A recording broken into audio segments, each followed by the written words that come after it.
Okay.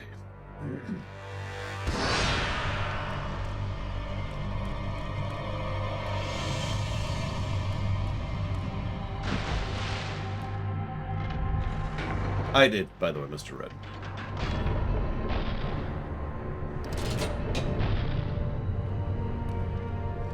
Good morning, Act. Oh, wow. Okay.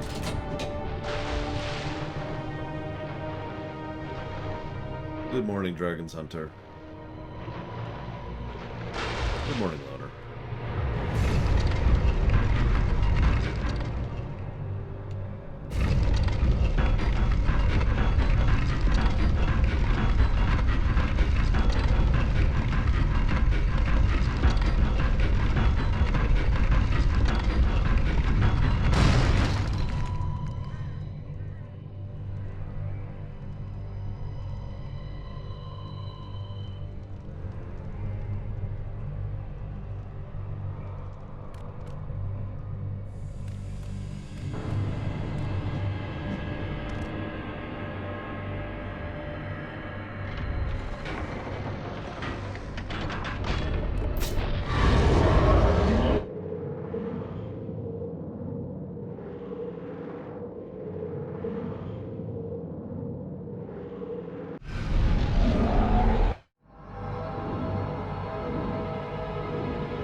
You know, it's funny if you think about it.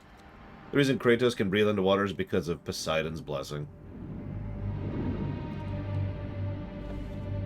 Just amusing to think about.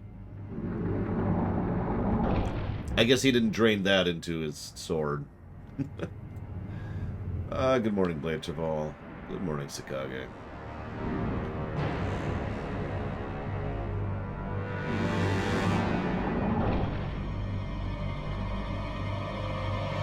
Good morning, Lava Dude. That's stuck open. And it's open.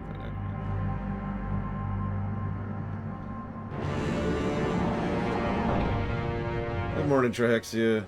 Good morning, DJT.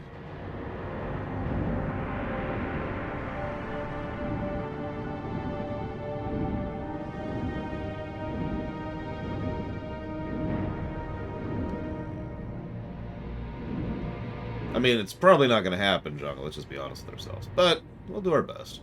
It's not like I've been deliberately avoiding any of them.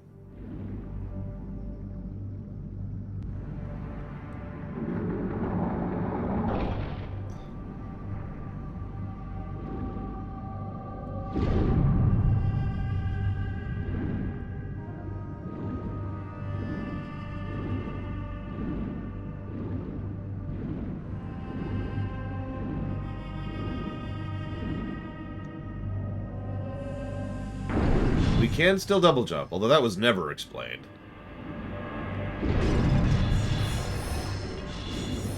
Oh, I shouldn't say that.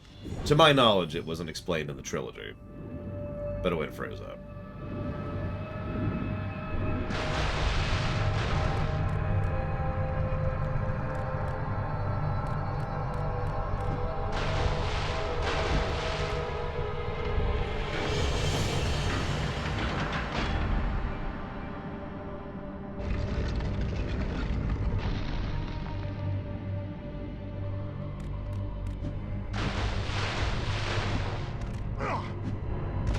His legs are just that good. That's what it is.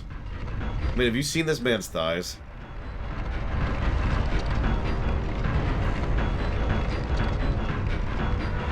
Because he's Greek, Trahexia.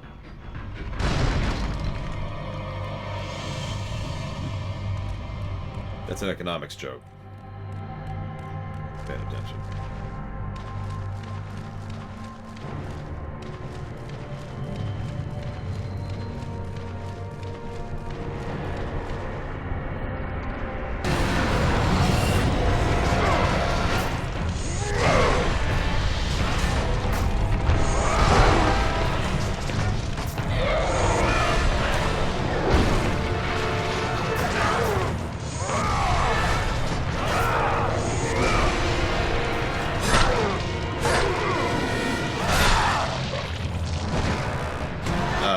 Probably PC Act? I'm not sure what the alternative is, really. Excuse me.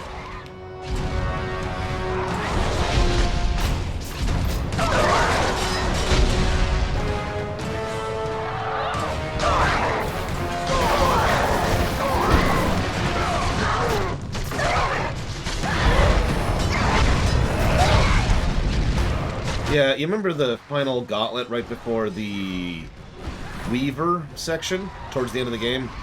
Pretty much leaned on Uriel's head for that section.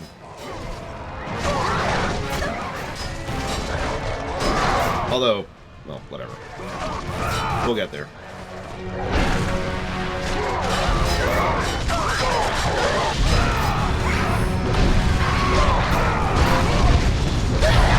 Uncertain as of now, Zach Taft. If you asked me right this second, I'd say no. Nothing really worthy of note has actually come live yet. So we'll see. Crap! There we go. Take your stupid mace. Listen, you can make fun all you want, Django. It is your right to do so. You are a viewer of a stream.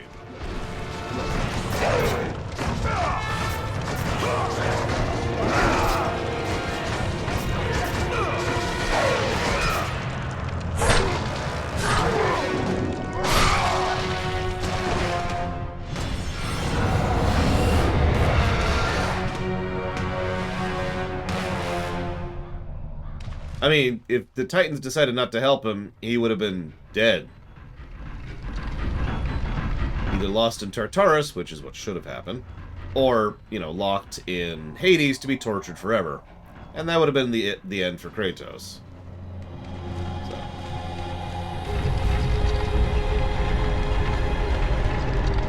That's not done yet.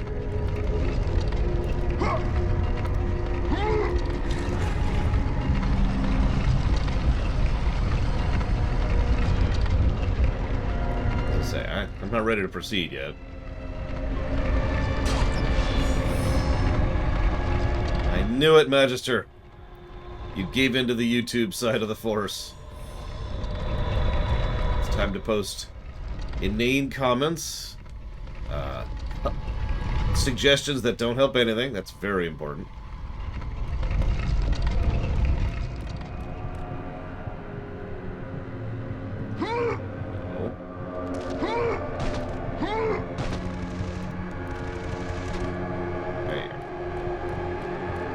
So, obviously there's that one, which is duh. But I thought I raised this one, and I know I raised the other one. I did raise this one. Okay. Yep, you also have to comment before watching the video, or even like a bit of the video.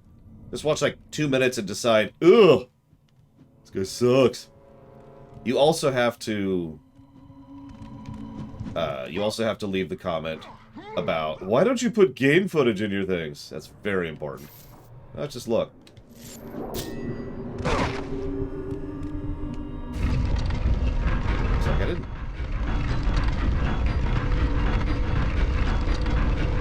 Or rather, I didn't raise the second one, but yes. I still knew what you meant.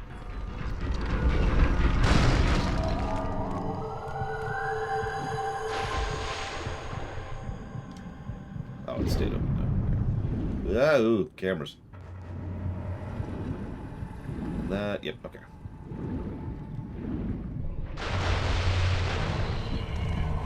This one's up. Oh, no, this one isn't up either.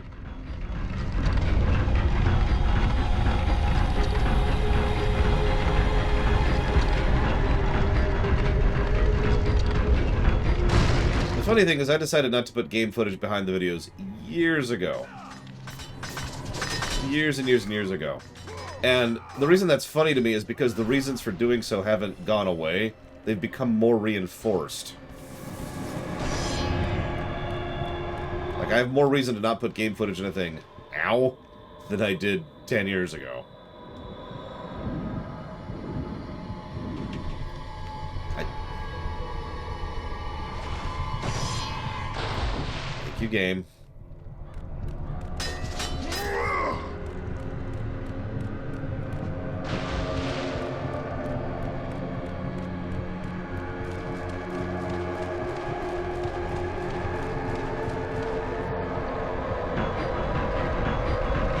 The original reason was copy wrong, yes. There is admittedly another reason nowadays, and that is time. So, there's two options with regards to putting footage. The first and most obvious is to just put random footage there. Just put gameplay footage that has nothing to do with what I'm talking about. Even that, which is a relatively small amount of investment, would take substantially increased amount of time compared to what I'm already doing.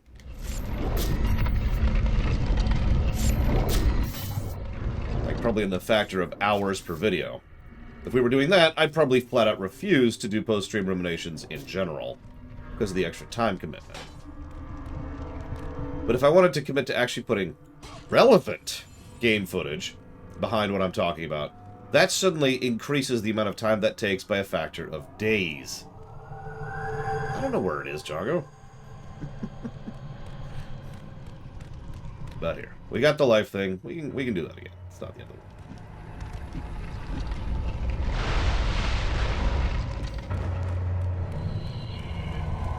That's not an exaggeration, by the way. Because I would have to essentially go through every single bit of footage and try to find the relevant footage, all of which involves cropping and editing, by the way, and may or may not be footage long enough to accommodate how long I'm talking. So I would effectively have to record the rumination, then sit down and, you know, come up with a list of, okay, for this period of time, for this amount of seconds, I'm talking about X. And then I'd have to go find footage to support that. And then I would have to do it again and again for every single point I talk about in the video. That's a lot of extra time commitment. There it is. Can't believe I didn't see it the first time. Yeah, it would effectively... I'm not joking when I say it would increase the amount of time commitment by a factor of days. So, that's mega super duper not happening. Unless you want me to cut down the amount of streaming I do by literally tens of hours per week. Which I don't. I'd like to get through more than one game a week. Nah, Sergeant Gardner can't make any kind of food. Sucks at it.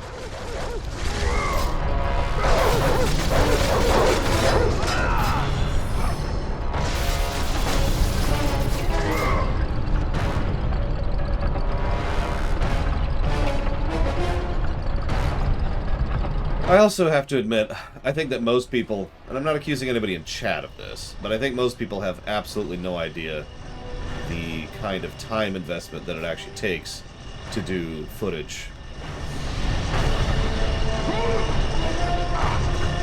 relevant footage in a video.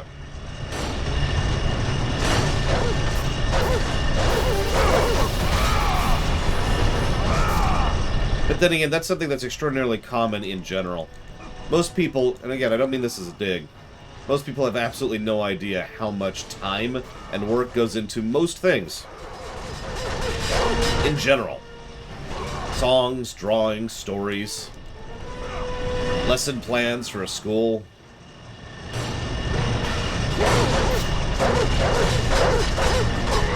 Highlight reels, cooking.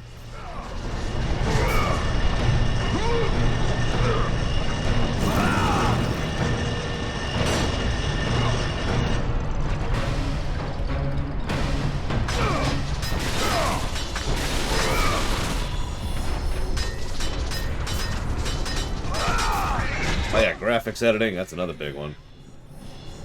There's a reason I lean so heavily on templates in my professional life, because that cuts down on the amount of time drastically.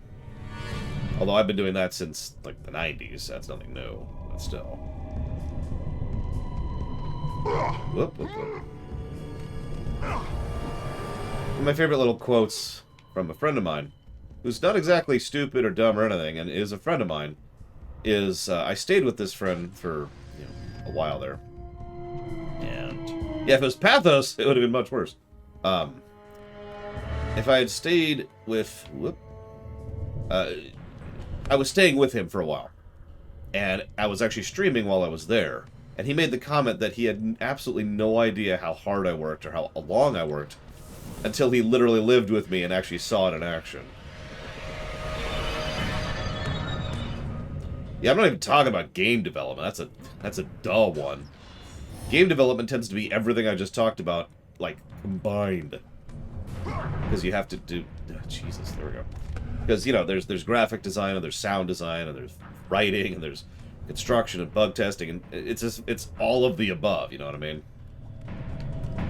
It's one of the reasons I've kind of privately in the back of my mind confessed that I'm probably never going to actually make a video game in my life. Because there's no way I'm ever going to have time for that.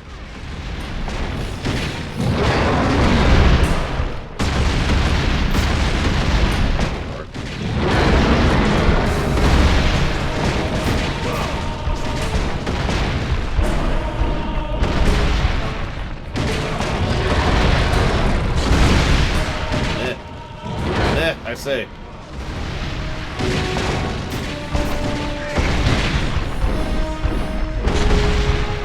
Oh yeah, then you also have to deal with the yahoos who are like, oh my god, this game sucks. Like, could you imagine reviewing a game and giving it like a +20? Oh, for how hard those people worked, that game deserves better.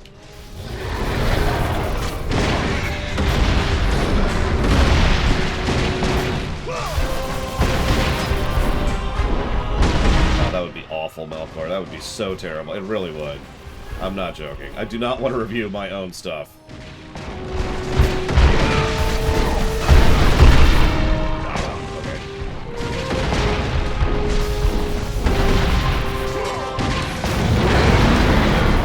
Okay.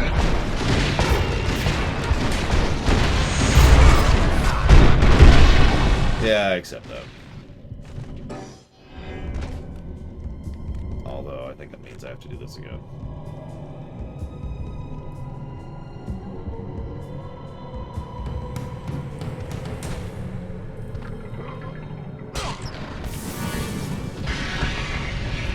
I mean, honestly, there's very few exceptions. There's very few times where I honestly feel like I can spit venom at a dev.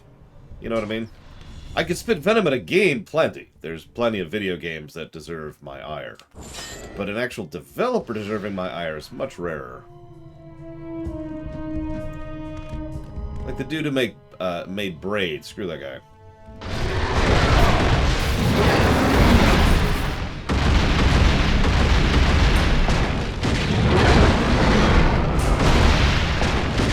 Or, Peter Molyneux. Peter Molyneux can go to hell. Damn it. That should not hit. That last hit. Hit me last time, too. Because he's an uppity prick. I just answered that, Robostall. That's a high Robostall. Go away! God damn.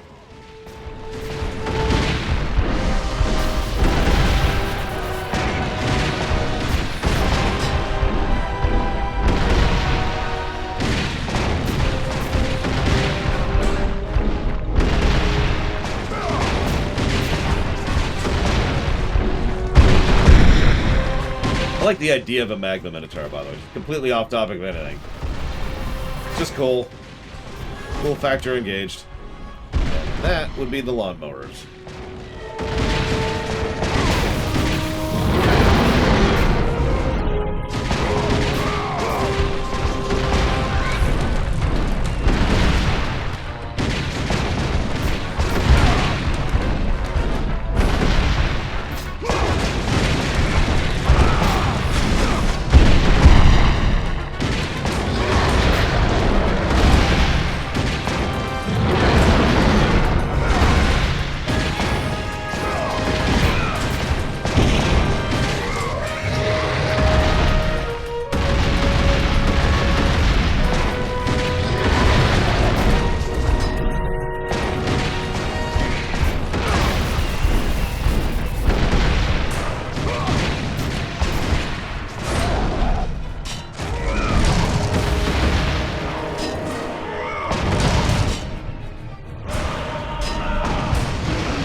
Oh, mine hasn't even, like, been processed yet. Probably won't be until, like, September, 5. I know, right, Melkor Blade? Like, just uppity prick. We were talking about hipsters yesterday. That Braid dude, he's a hipster. I will also admit, although I'd get flamed for this if I said it out loud, which is allowed me to say it out loud, of course, I do reserve at least a little bit of ire for the FromSoft devs. Because I really do feel like they're way too locked behind the it's okay to have a bad interface and a bad UI and bad control scheme and all the other aspects of fundamentally bad game design that they continue to do to this day. I'm not even talking about the stuff most people talk about, just what I call the mechanisms of the game are just 20 years out of date, you know? Literally, SNES games have better quality of life features than Elden Ring does. What the hell? It's also one of those kind of gradient things, because on the one hand, you sort of want to have... I don't know. I have some respect for a developer who's willing to stick to whatever they want to make, right? Yeah, exactly. They're stuck in spaghetti code. But at the same time, as with most things, it's possible to go too far with that. You know, the whole within reason argument. Oh, this blood drippings. I feel like I'm missing something here. So, what is the least important aspect of a video game? Oh, by the way, to be clear, I say that acknowledging that the Dark Souls games are, you know, good games. I still think they are just mired in old spaghetti code and have decided, for whatever reason, just to kind of let that be. Okay, there's nothing here. Anyways, least important aspect of a video game. Yeah, honestly, graphic fidelity. Not graphics, different thing. Graphical fidelity is how close to realistic it looks. Put simply. It's not even a great explanation, but that's actually why we have separate categories in the review for graphics, you know, the usage of graphics, and then graphical fidelity.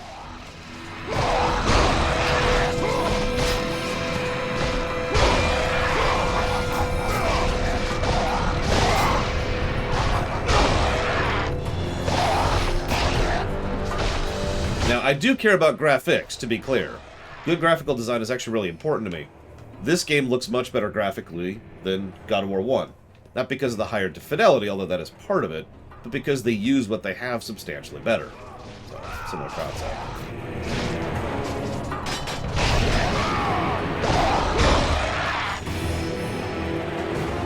Okay, we're just gonna...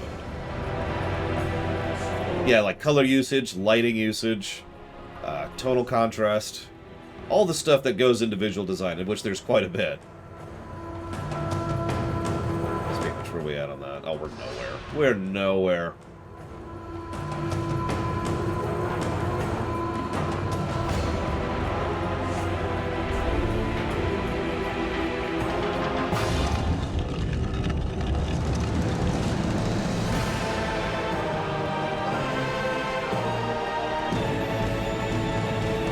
They really like this mural, don't they?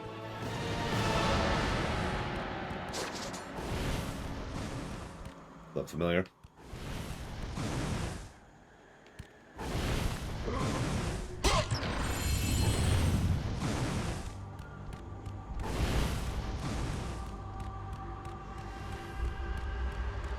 Speaking of which, grab a scythe.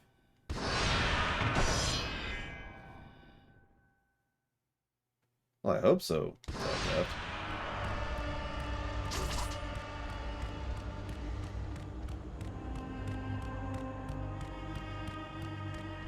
Oh yeah, that's that visual continuity thing I was praising yesterday, Cashel. Alright. So now that there's no Barbarian King with a stupid mace getting in my way. I'm gonna go with yes, Act. Although, honestly, it's also kind of... Wow, it's instant death. That's... Wow! It's also kind of no. But mostly yes. Mostly yes. I just, you know, I was tired. I wanted to swim. Just rejuvenate myself.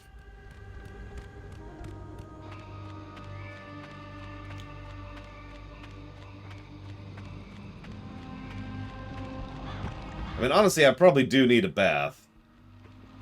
Oh, hey.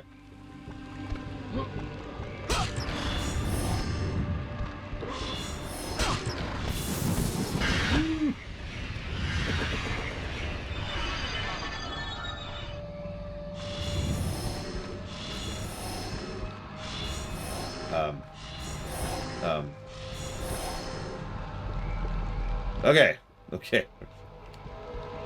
Jesus. I just forgot about that chest. We can't go that way. It's funny is we still can't upgrade. At least not the thing I want to upgrade. That's an interesting question, Mr. Red. Kind of depends on your philosophy. No, I'm gonna upgrade,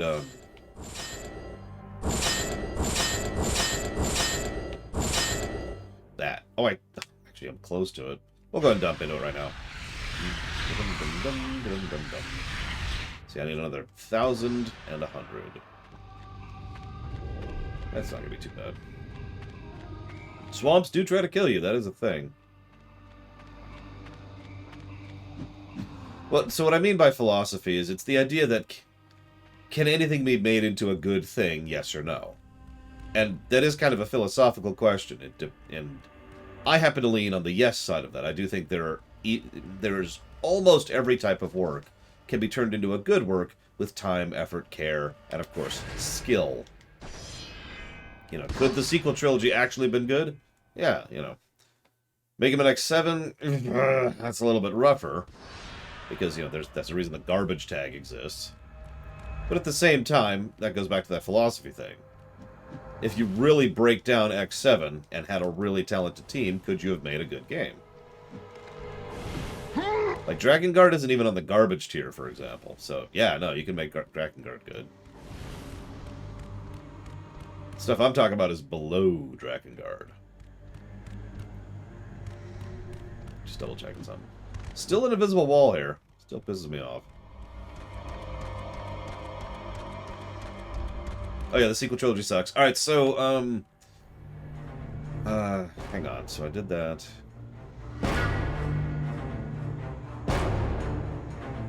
I already killed her.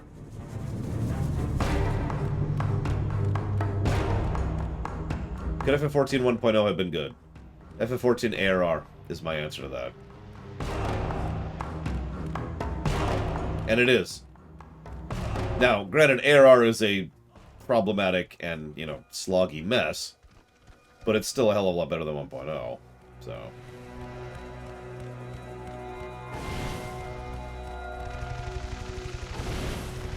Do I ever think Kratos realized how much help he got to do the things he does? Probably by God of War 4, I'd say. Let's go smash this stupid thing. Nope, okay. We did that, we did that.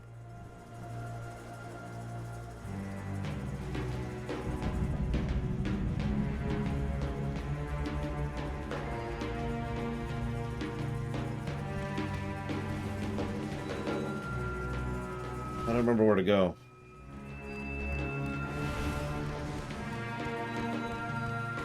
I don't remember where I'm at in the story. I feel like I should be hitting Icarus soon. But Icarus is like way over that away. Pretty young, actually, Act. Like 20s range. Mid to late 20s, I believe.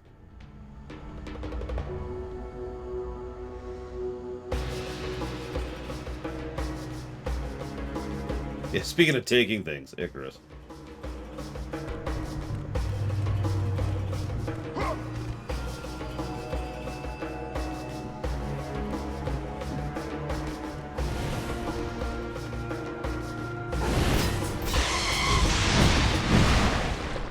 Thank you.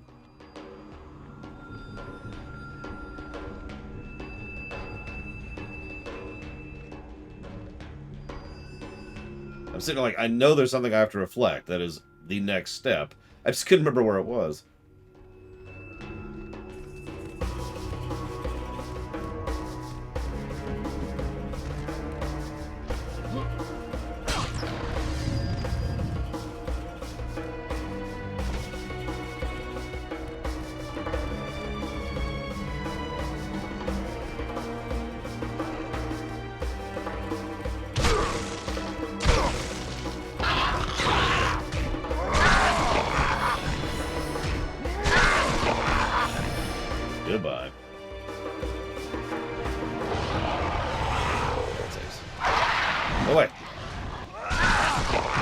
Go away.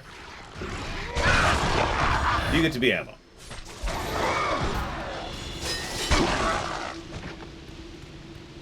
Well, he's a lot angrier in 2, because in 1, he was fighting for a specific cause. In 2, he's kind of past what I like to call the screw it line. He's not really fighting for anything in 2. I mean, yeah, revenge on Zeus, but that's not really a goal in the strictest sense of the word.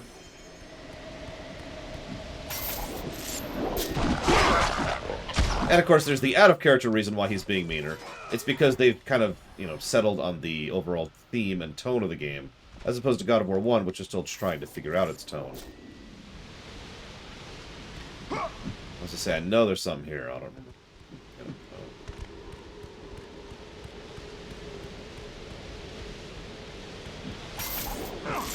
Yeah. Hang on. That's a good question, Milkerblade. I don't know. All right, I have to hold, don't I? There we go. There we go. Nope.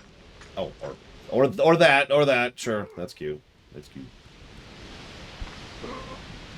I mean, Sonic 06 would probably get the garbage tag, to be completely blunt. I mean, the load screens alone, you know.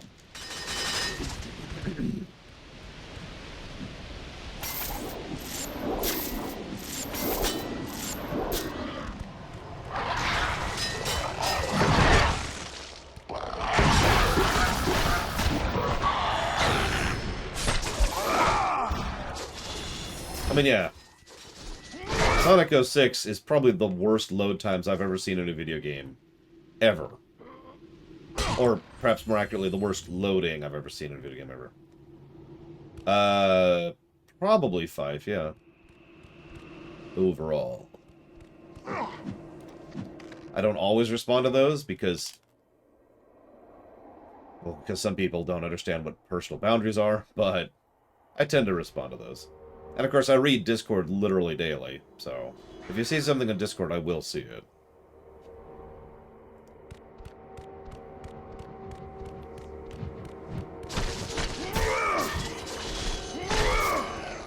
Someone down there? No. I can hear you. Nope, there's nobody here.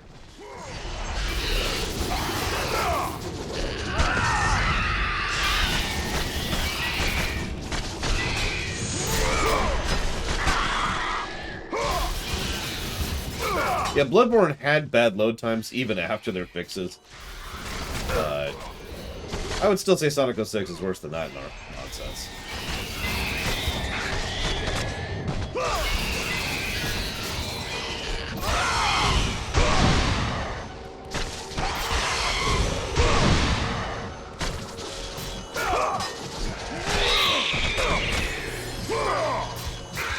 Well, it's the usage of load times, too. If I have to load in order to load a conversation, in order to unload a conversation, in order to load a zone line, that's problematic. That's not a made-up example, by the way. That actually is Sonic 06.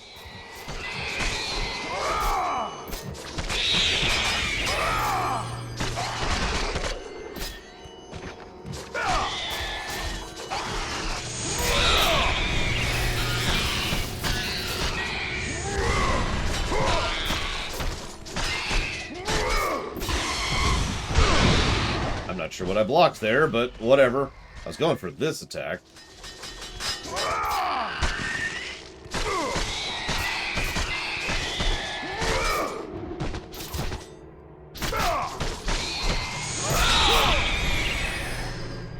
Anyways. Please help me. I'm trapped. Well, time to help an innocent civilian. Kratos style.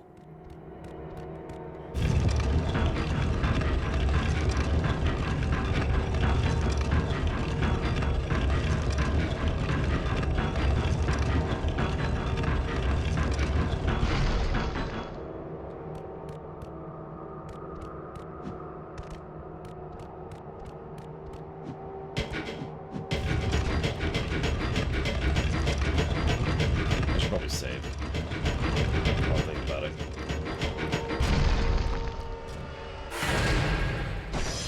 Oh, Lord. Yeah, I kind of refuse to ever play Chrono Trigger on the PS1 again. Because even though they're just micro loads, you know, a couple seconds each, God, it gets old. Having to do that for every single combat and every single menu. Just imagine every time I hit this button, you have to wait about 3 seconds. Okay, hang on. Okay, now you can do your thing. Okay. Wait, hang on, one more. Okay. And so forth and so on.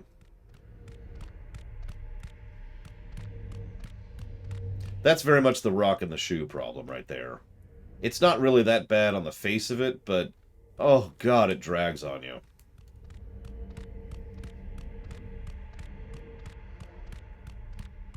Just looking around here. Yeah, exactly. I don't think I was calling it seconds and minutes back then, because, you know, it took me forever to even come up with a phrase for that, but that is definitely seconds and minutes.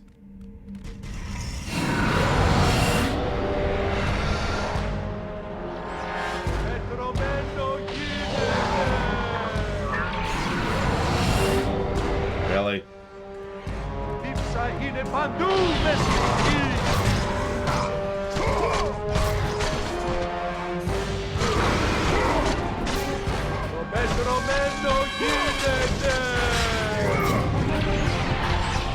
Would you, like, not, please?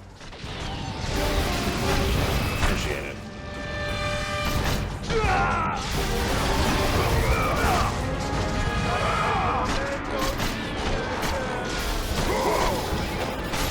So we can.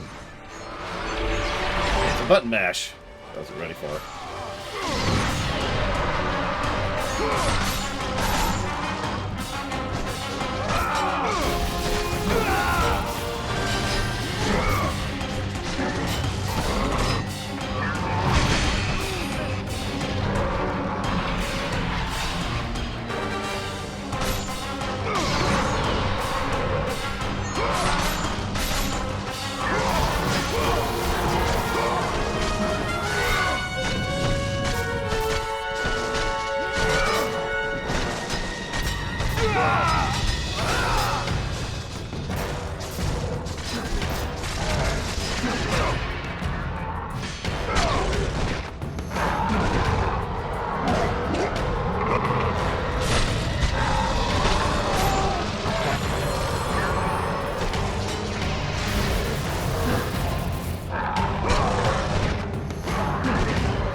I actually have no idea, Act.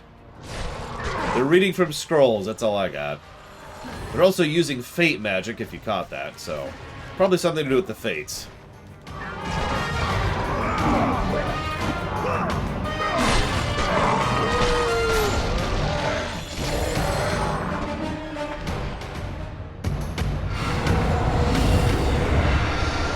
Yeah, I don't believe there's any of the Cyclops asshole equivalents in God of War 2. I could be wrong about that. So don't quote me on that. Hey, Hyperspeed Folklore. Hyperspeed Folklore asked an interesting question yesterday I never got around to answering. What's an example of a game I don't remember fondly that was actually good? I don't have an answer to that. I actually perused my entire review list and didn't find a single example of that. The opposite is much more common. A game I remember fondly, but, you know, actually sucks. But a game that I remember being bad is actually good? I can't even think of an example of that. At least not in review. Actually, I suppose Mario Sunshine would probably count. That's fair. I remember actually flat out saying, yeah, I'm going to be positive about Mario Sunshine.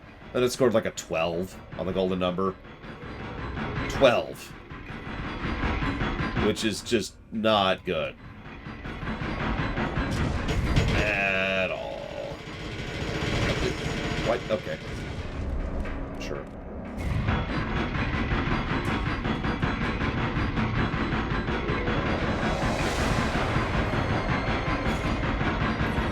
It was still a net positive. Barely.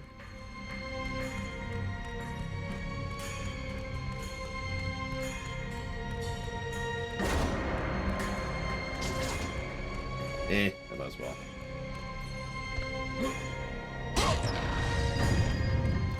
I But I think killing the Greek pantheon is the right call. Ironically, I don't think we can answer that still. We don't know the long-term consequences of killing the Greek pantheon. We just know the immediate consequences of the Greek pantheon's death. So, I don't know. It's still the best... Well, no. Paper Mario 2. Velcro Blade.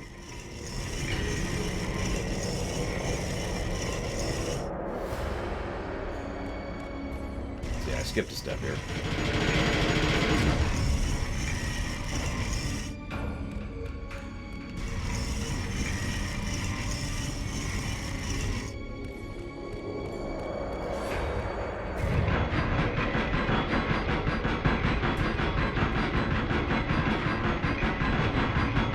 Listen, all I'm saying is no gods, no masters. Oops, I missed that, but we still made it. Yeah, me too, Lava Dude. Even if it's just like a passing thing, you know. We don't have to go to Greece necessarily. It'd just be nice to know. Follow up on that.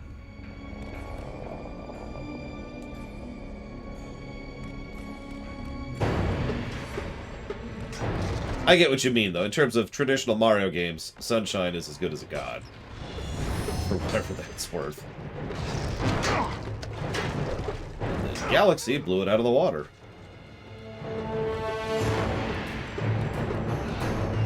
I was right, we are about to do Icarus. How many of you like the Icarus myth? How many of you are sick of science fiction constantly referencing the Icarus myth as a shortcut for, you know, oh, we aimed too far. We meddled in things we didn't understand. Because every frickin' single science fiction show does that. You ever notice that? Even good shows like Babylon 5. What's the name of that one ship? Oh, that's right. The Icarus. Get it! God damn it. Sorry. Irrelevant rant. Or, you know... What do you call it? Like a niggle rant? Something that isn't actually bothersome. It's just a petty little thing that irritates you a bit.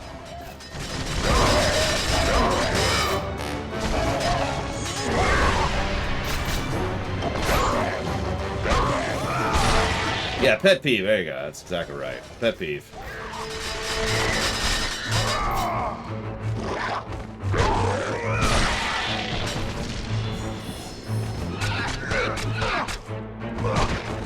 The Scrolls of Icarian Flight. I mean, that is the best part of all of Morrowind.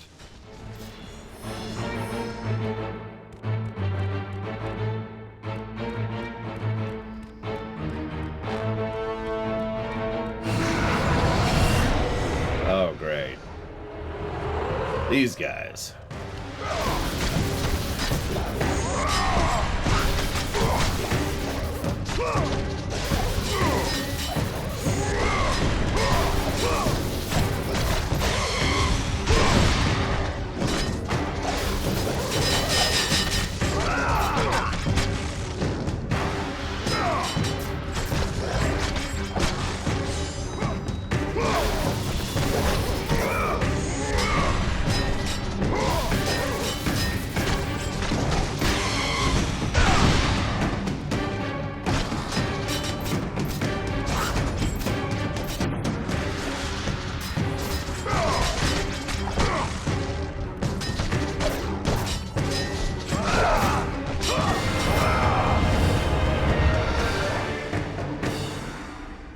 Probably yes, Mr. Red. The Scrolls of Icarian Flight are probably worth, honestly, a story positive by themselves. I'm pretty sure I'm not the only person who got completely suckered by those the first time I did that.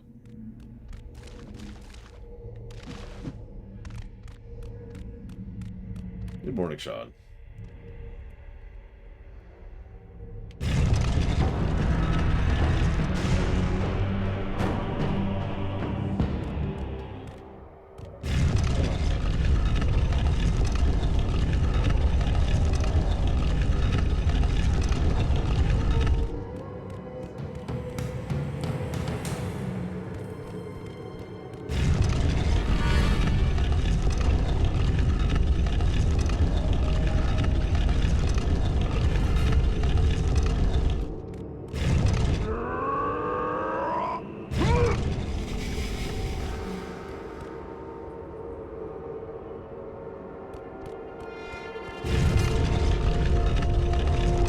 little bit too far there. A little bit.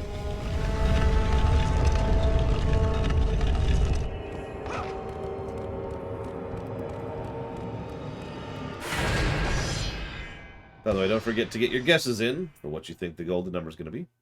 As a reminder, whoever gets closest gets to put 2 fake dollars towards the game of their choice for future streaming.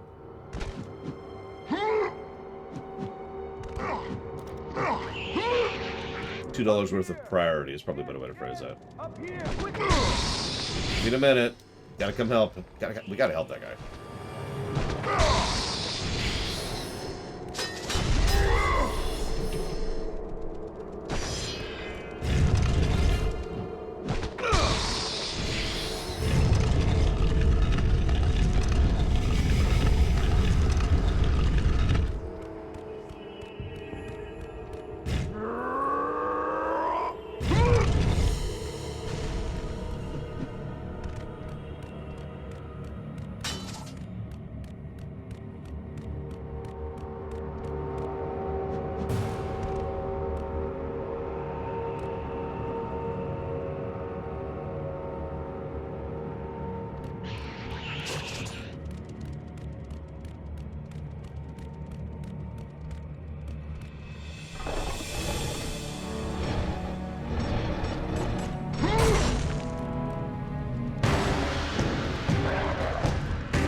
Orpheus again?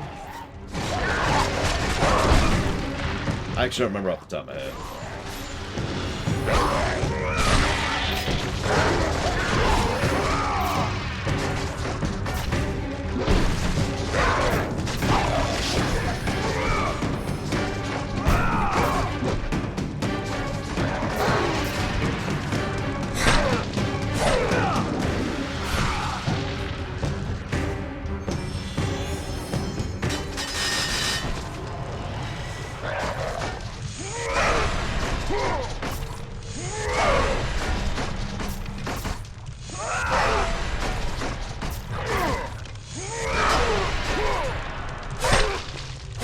Oh, right.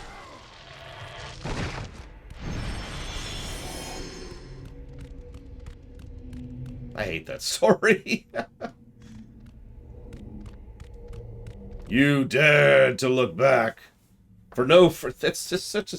I mean, I get it. I get the purpose of the tale. I just massively disagree with it. Let's see here. Yep.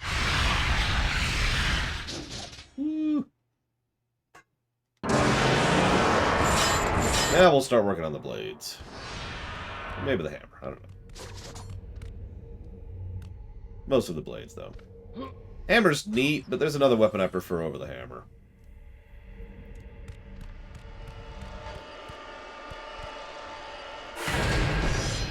Oh, well then his wife's a dick.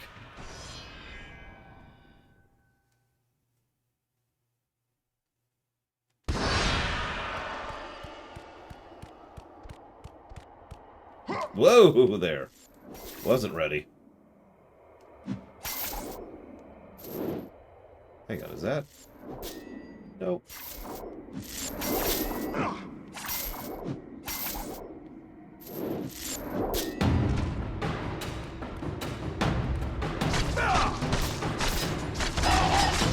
I mean, Lord knows I'm someone who doesn't need every story to end happily ever after, but I don't think the Greeks have ever heard of the term. You know what I mean?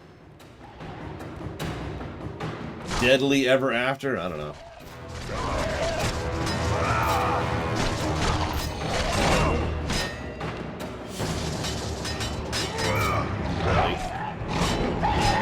Okay.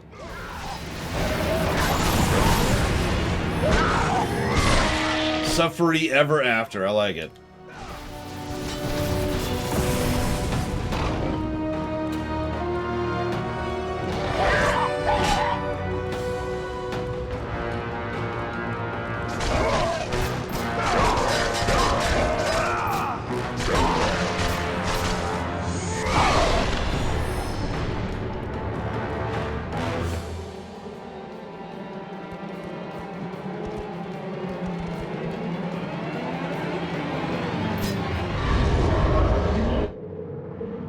think so.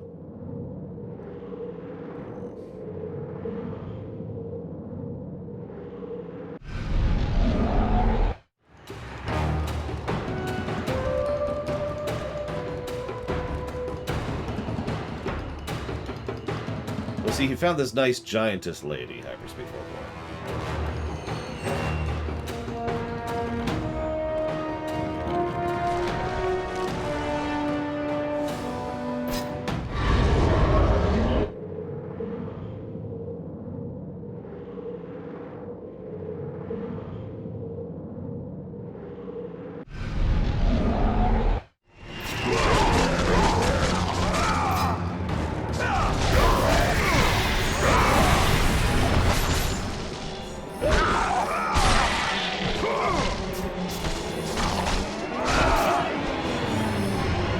We'll get to the end of 3 when we get to the end of 3. Let's save that for when we get there.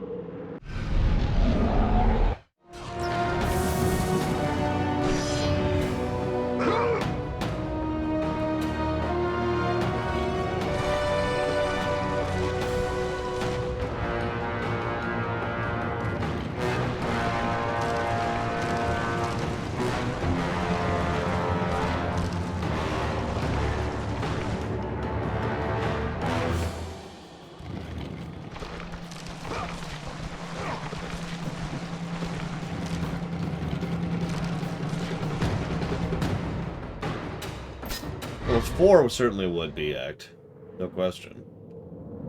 Given the, the good effect it went towards.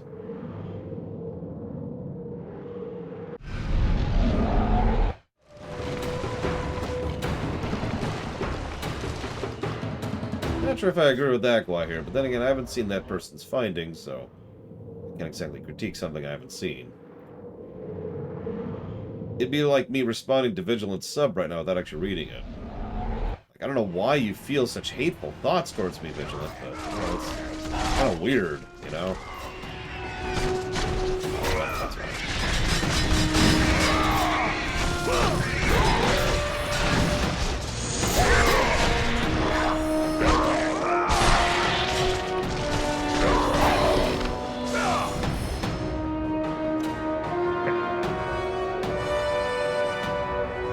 Thank you, Vigilant.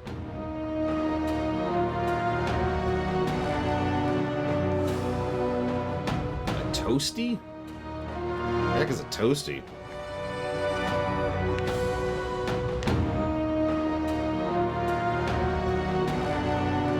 What does OWB stand for, Vigilant? Oh, it's apparently a pastry. Got it. Oh, Old World Blues. That's right.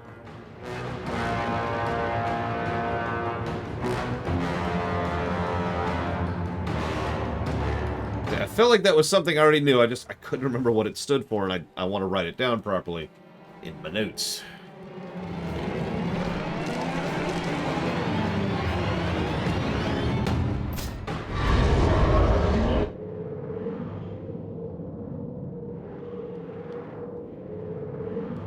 Game. Okay, sure, whatever.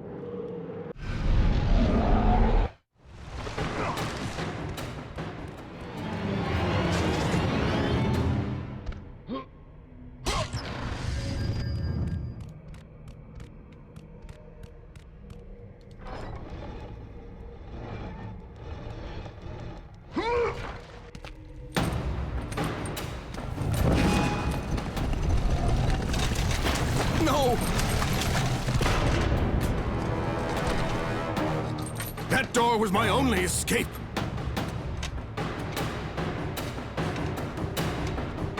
I have faced test after test in search of the sisters. And now you have dashed it all away. You certainly do not live up to your reputation, ghost of Sparta. But perhaps this is a test.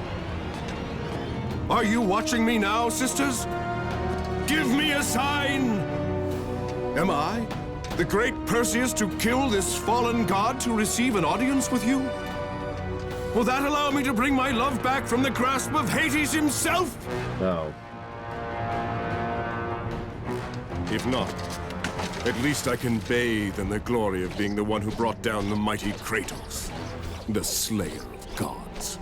Although I hardly think a Harpy's fool such as yourself deserves such praise.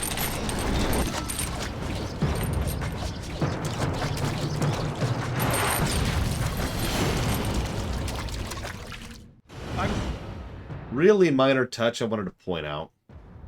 The cinematic quality has noticeably gone up. Did you notice how he was... I don't know how to describe this. His feet on the staircases.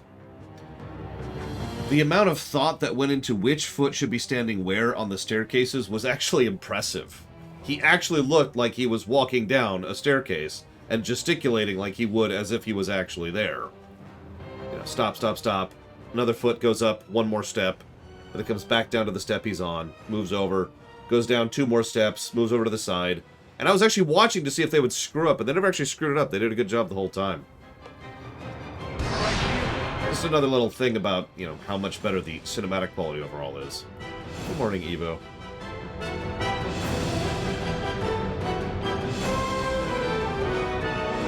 Can I please play the game now? There we go.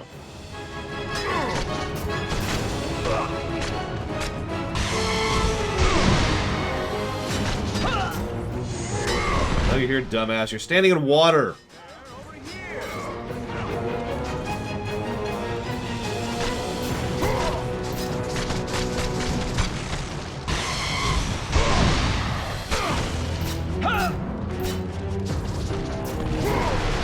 Wrong! I'm over here now! Ha! Ha!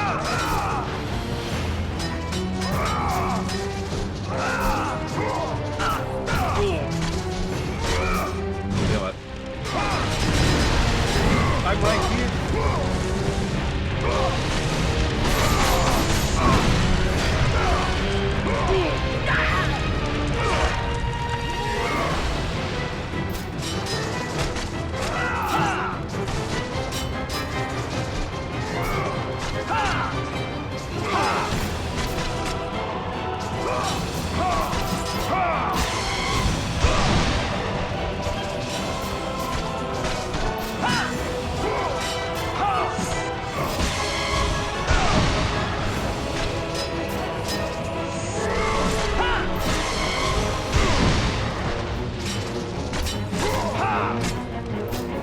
I mean, I don't think Kratos is killing people for no reason at this point. Now, if he has a reason to kill you, yeah, he'll do it without hesitation.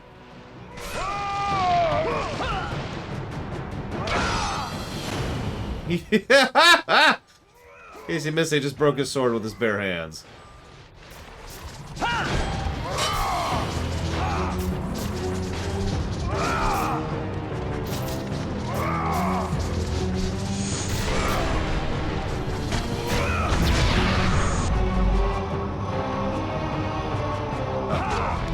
See the prompt.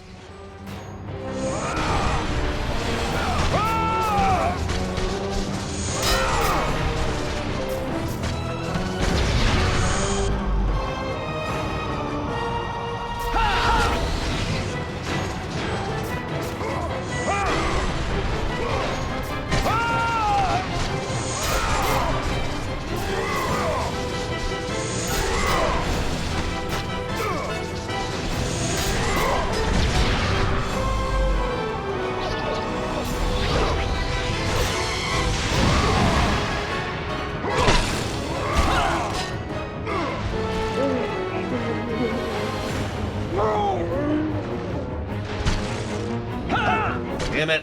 Wasn't ready. You're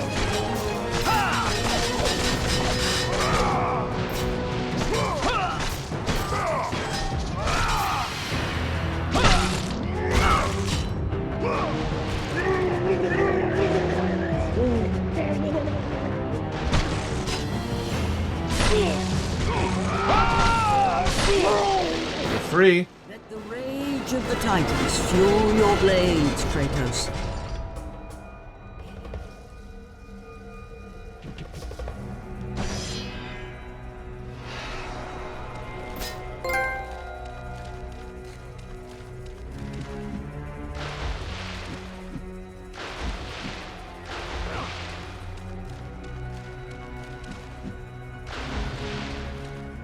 The best part is now he can go see his wife.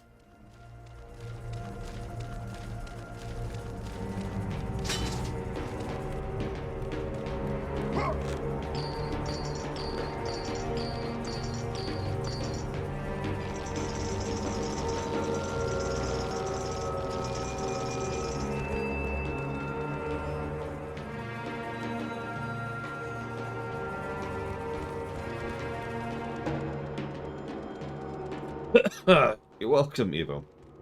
Sorry it takes me so long. Believe it or not, you threw me with a couple of adverbs, which...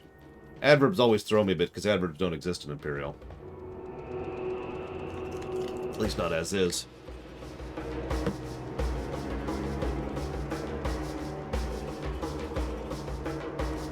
Okay.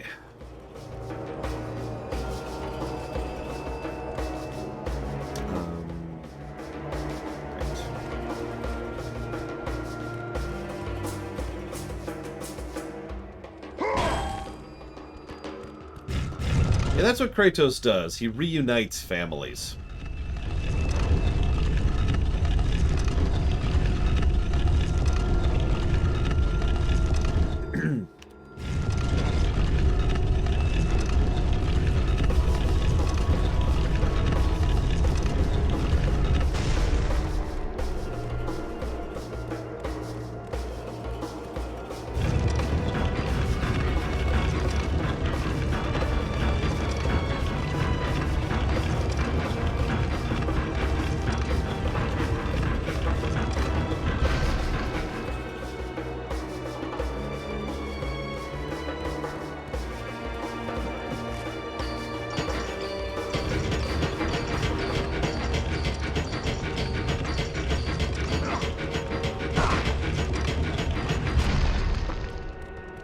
Exactly. The end is never the end is never the end. Bleachball says, do I think I'll ever review a game that will score lower than Mega Man X7? So this is going to sound strange, but I hope Ride to Hell Retribution scores worse than Mega Man X7 does. But I'm not sure it will. I'm legitimately not sure that Ride to Hell Retribution is worse than Mega Man X7.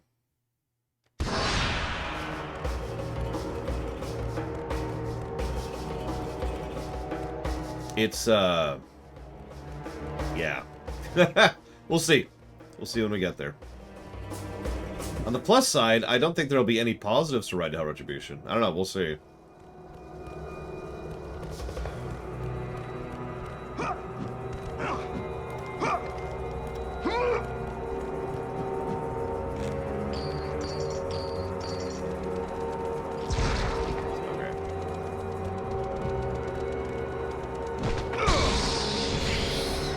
Hey, Uthor. What do you think, Uthor? Is there any game that we'll review that'll ever surpass Mega Man X7 at the bottom of the pile? Yeah, Ride to Hell Retribution has the weird distinction of being a terrible game that is fully functional in terms of its playstyle. What I mean by that is Mega Man X7, I had to cheat to complete because of just how terrible it is. But Ride to Hell? No, we did that without cheating already. Like, we have already accomplished that.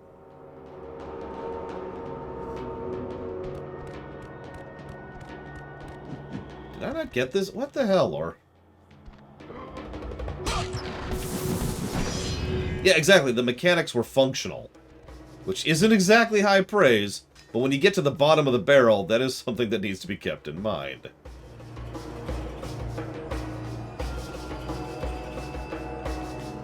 Yeah, like Superman 64 is a game which, even going through it, we might not be capable of going through it. Because of how non-functional it is as a game. Because of how terrible the controls are. Yeah, the big... So, Anthem and Ride to Hell Retribution are the two big ones, you know, in contention, right?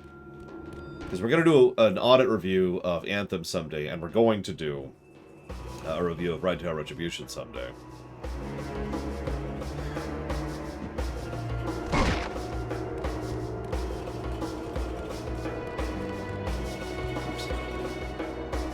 Yeah, nope, it's locked in now.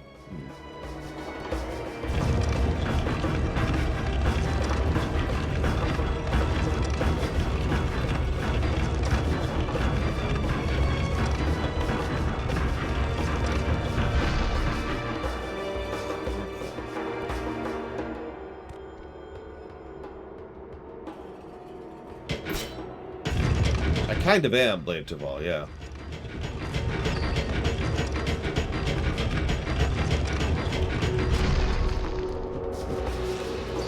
Oh, nice, Uthor. Hope you enjoyed.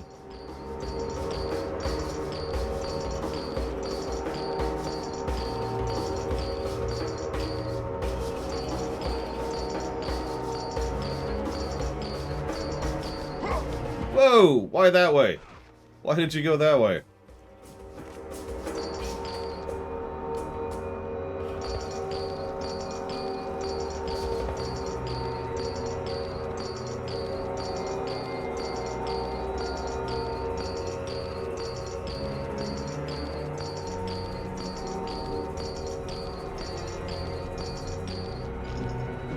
There we go.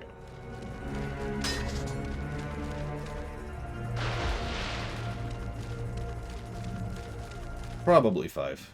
Although, isn't Anthem already on the list? Well, of course you can't check. Spreadsheet's up to date. Yeah, please do, Huthor. As a reminder, you can type in !sheet now to see the sheet, which is up to date, but I honestly don't remember if Anthem's already on it or not.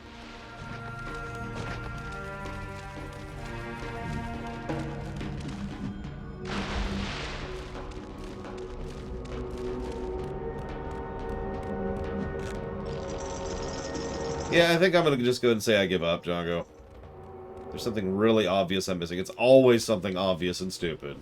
It's never actually something meaningful or worthwhile.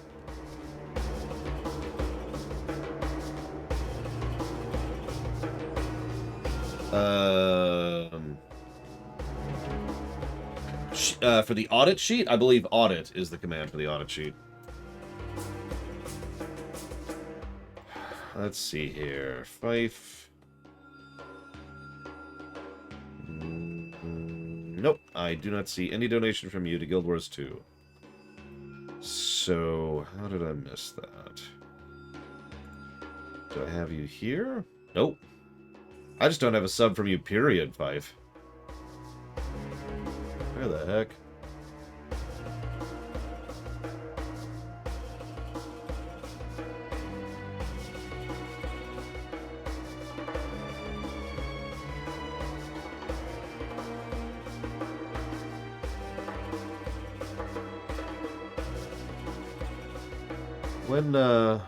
When'd you do it?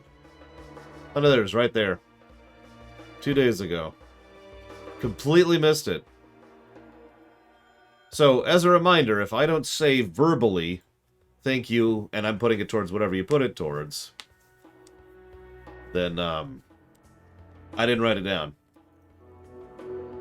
Now, if I say thank you and I didn't write it down, that's on me, but that's supposed to be the two-check system to make sure I get those.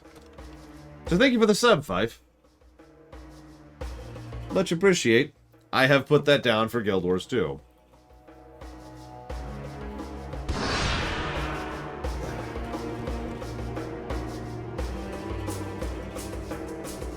Oh. God, that would not have even occurred to me. In fact, I don't think that did occur to me last time either. And there come the assassin. I mean, the lawn moment. Again, I'm going to mute myself for a bit.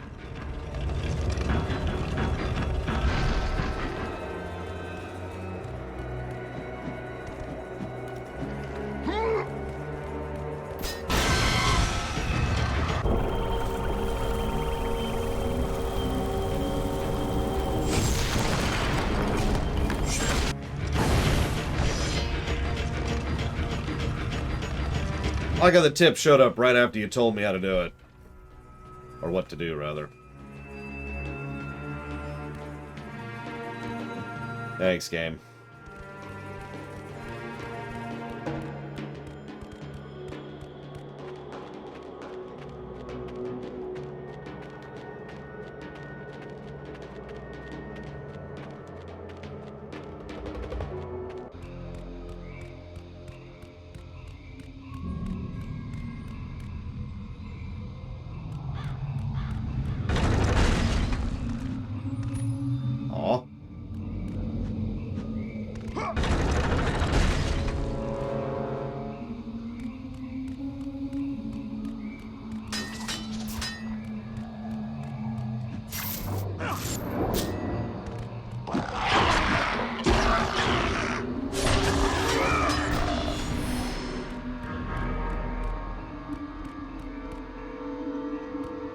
Yeah, that's just... There's a hints system in the game.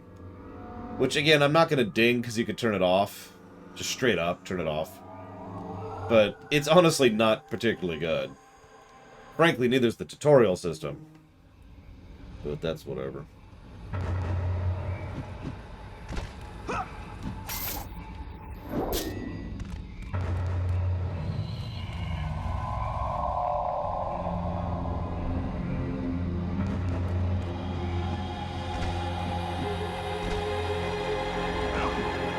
There's really only been the one incident of audio spam. And it actually wasn't that bad, although, I mean, I heard it constantly, so I guess that does qualify as bad. Yeah, when you see the little text thing popping up, that's that. Kill me, Kratos, kill me. Kill me, Kratos, kill me. Kill me, Kratos. Hang on.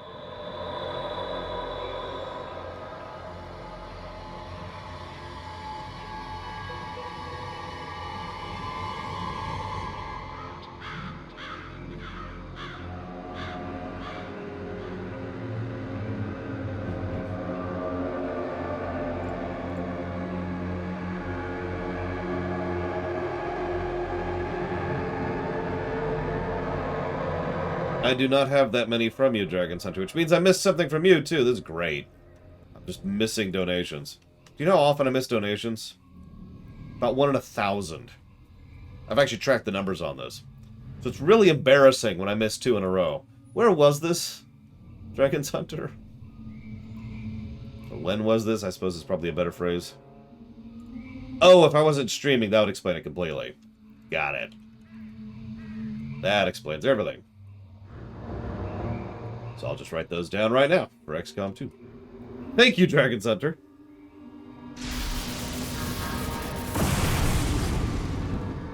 As always.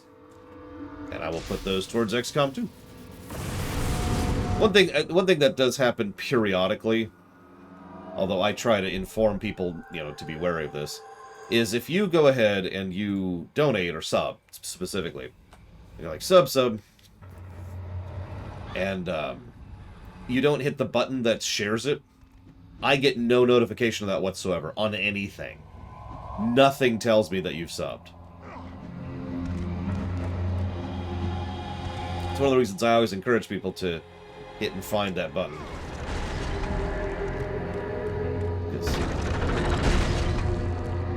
Duh, essentially.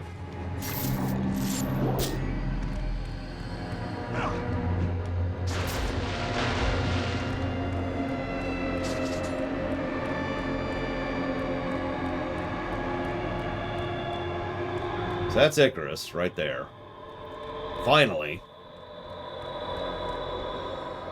I know what that is. Oh, good lord. Could you imagine if I had 10 times the subbers I do? Not viewers, just subscribers. God, keeping up with that would be a thing. I would have to start automating it. I would have to. It would be the only way I could keep up. Either that or I'd have to hire someone whose entire job would be to write them down for me. Now, granted, if I made 10 times the money that I make, yeah, I could probably afford to hire someone, but, still.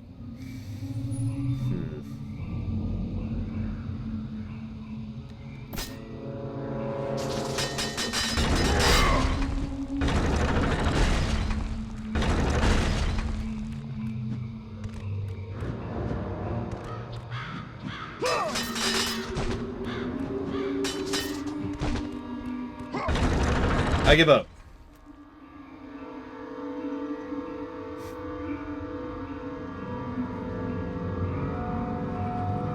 Yeah, no kidding, Blade Javal. The QA bot? You think it's full right now? It would be swamped. Okay, I was gonna say, I'm missing a tool. I'm flat out missing a tool. So, either I'm forgetting a tool, or I don't have it. And those are the two options. Apparently I don't have it yet, so we'll just move on. Time to go get some wings.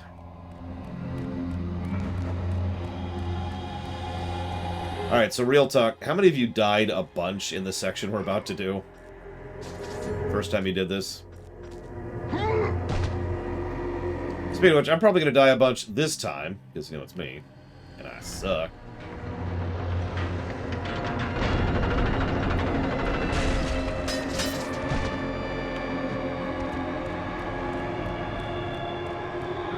Oh, what's this?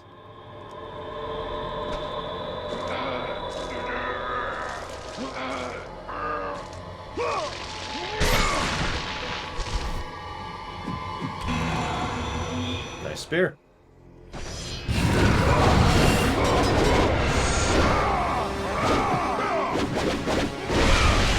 I love the spear, unironically.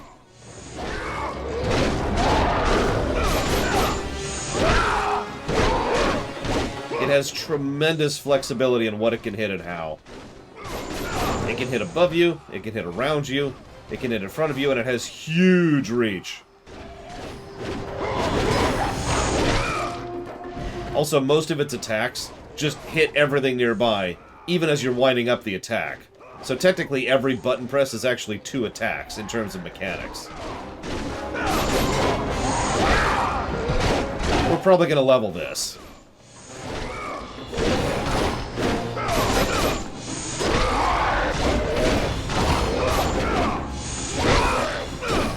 Oh, also, 2 of the attacks in the basic combo have hyper stagger, or whatever the proper term is for that.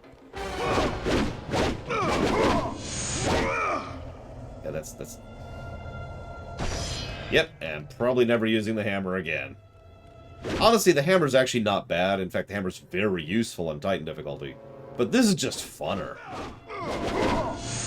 Oh yeah, and this is the attack the air combo. If you're wondering.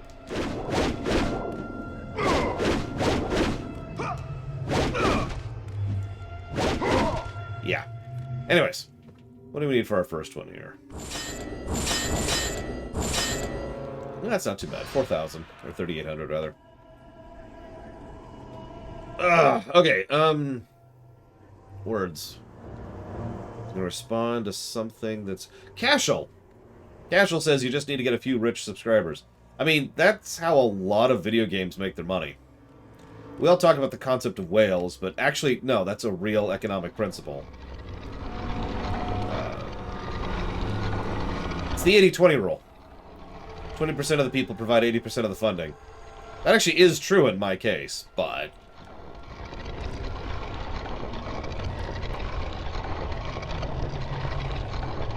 I'm weirded out by what's happening here.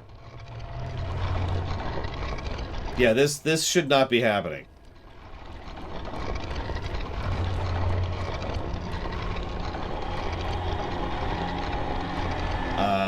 Let's leave the area.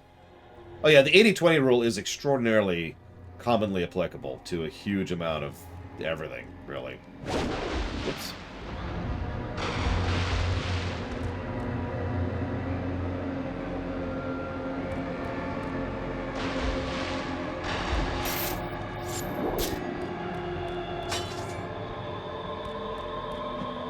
See, all I have to do... No, I'm just joking. Zombie! The chocolate icing! I've actually thought about it for a few years. I know that sounds like a stupid thing, but I like to be prepared for unusual circumstances. So, if someone decided to be a huge provider for the show, like let's say there's someone who's actually rich, who decides to just start dropping $1,000 a month on my face, right? It's still going. How I would deal with that is something I've thought about for a while. Because I have to balance the fact that I, owe that one person quite a bit, but I can't owe them too much, I can't let them overwhelm the rest of the audience.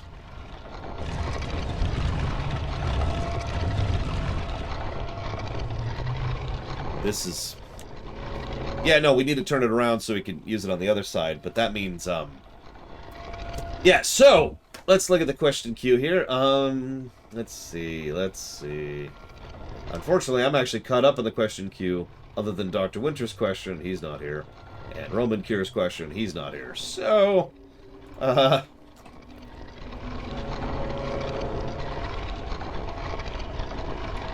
Yeah, exactly, Kira White Noise.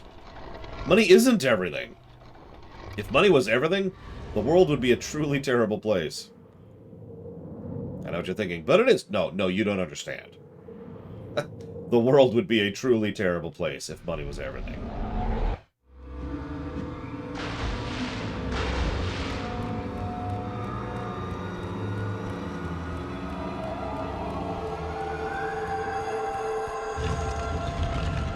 Oh, it stopped! Hey, it stopped! I mean, money's useful. One of the things that amuses me is some people seem to think that there's only two extremes. Money's everything, or money's completely useless. Neither of these things are true. Both of these things are stupid.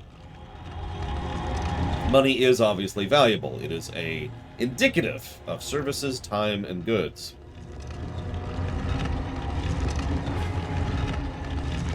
But, yeah. And there's the assassins again.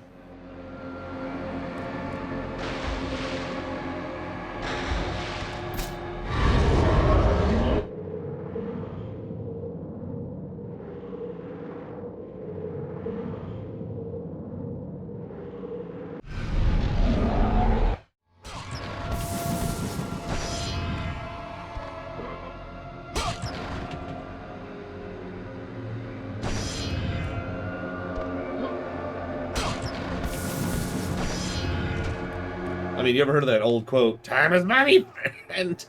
Excuse me, time is money, friend. Well, it's more true than you'd think. The older I get, the more I tend to be aware of the relationship between time and money. And how time is not always worth money and vice versa.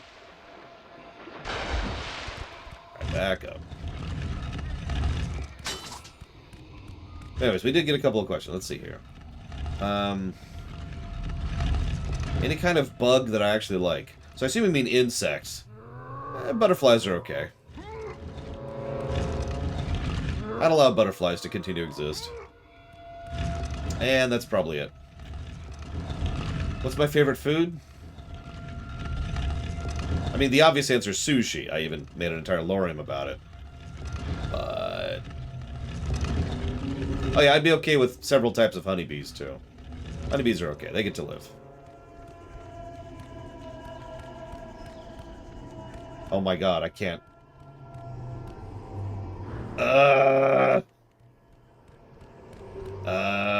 Okay.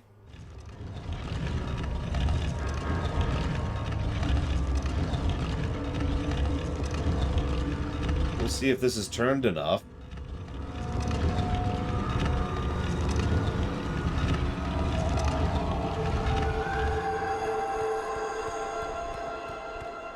That's... wow. Okay. Is EU Luke a blind optimist? Of all the things I could think of to call Luke, I'm not sure optimist would even be on the list. So I'm going to go with no. Mostly because I don't even know where you're getting that from.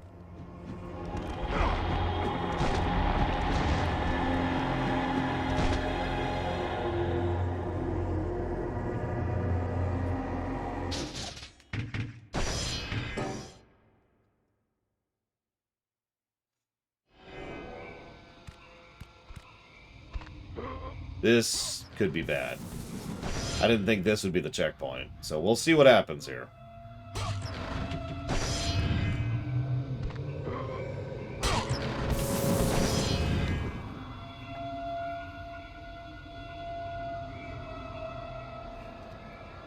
This could be extremely bad. Yeah, we might have to actually revert a save. I've been deliberately not saving. But we'll see what happens. There's a possibility this is turbo bad. What really matters is if we can alter this. We're gonna go and well, let's get in position first. Let's assume worst case scenario here.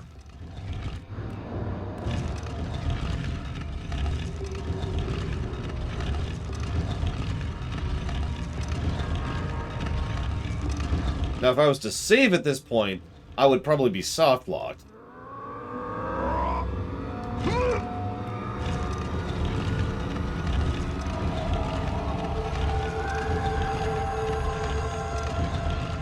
I I mean, bugs are usually a negative, although this is our first actual game-impacting bug of this manner, so... We'll see. Oh, thank God.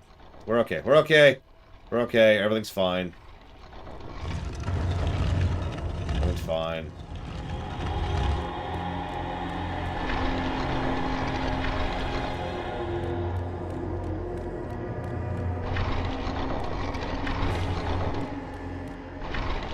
This is how this is supposed to go.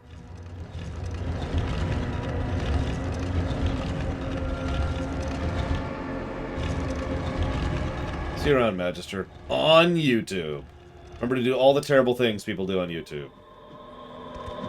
Don't actually do that.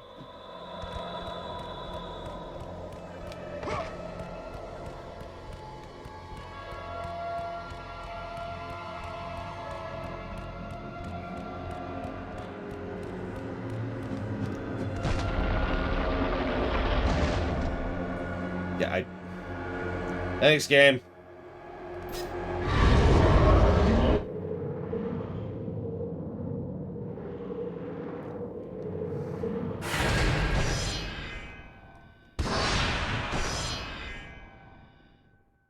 Oh, absolutely, Sean. No question.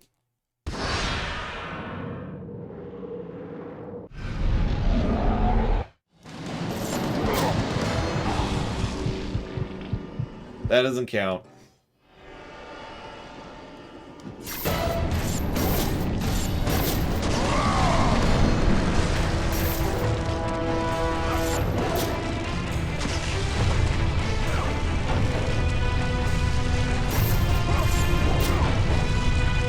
That counts.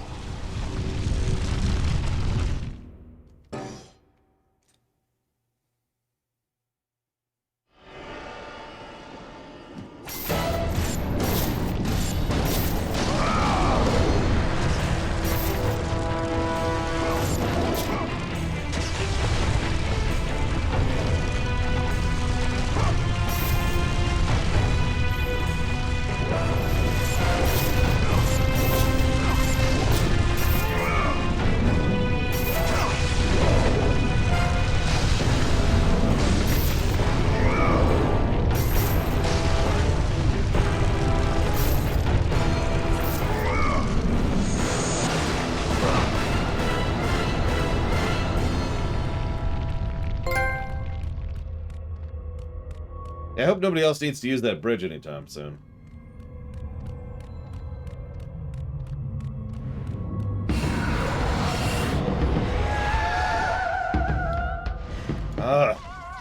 Nobody likes your music. Your music's bad and you should feel bad.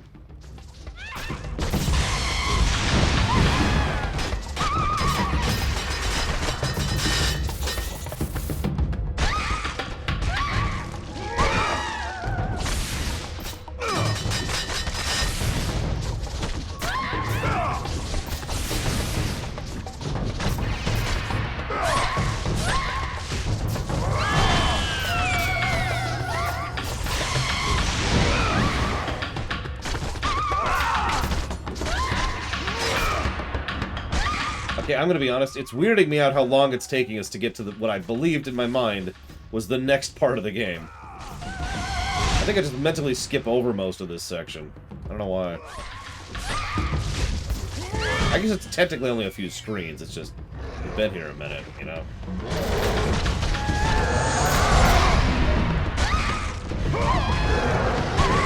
And then we kind of had that bug, and, you know, had to get the optional stuff.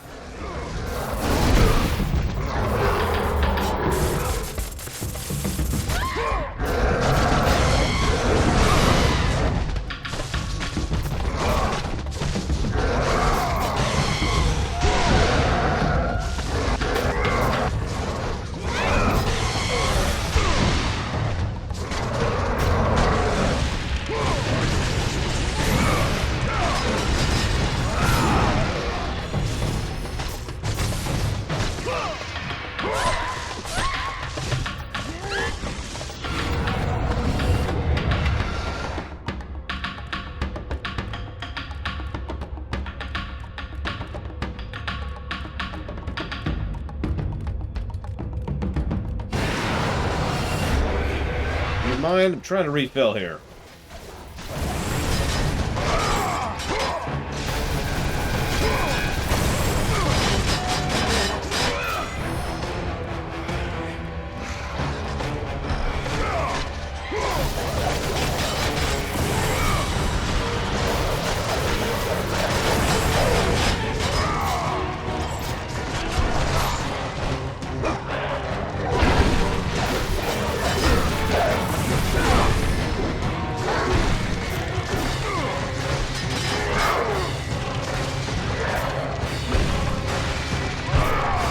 You know what this reminds me of? Sorry, I was just thinking about this. It reminds me of Arkham City. Or perhaps the Arkham Trilogy, more accurately.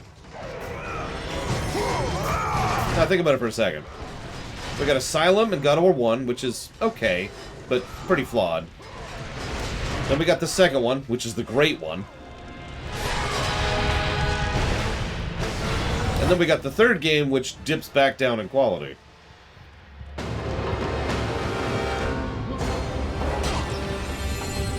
Although, honestly, I think God of War 3 is going to review better than Arkham Knight did. We'll see. Varric, Dr. Winter. I think. Probably wrong. Sounded a lot like something Varric would say, though.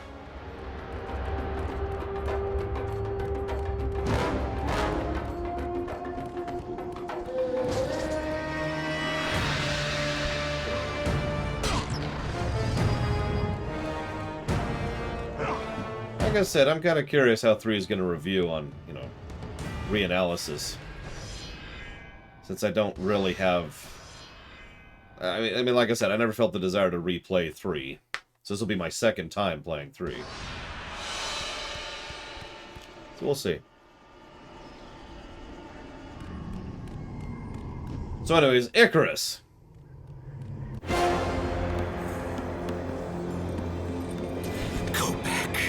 Go back, warrior. There is no passage here. You will never make it across.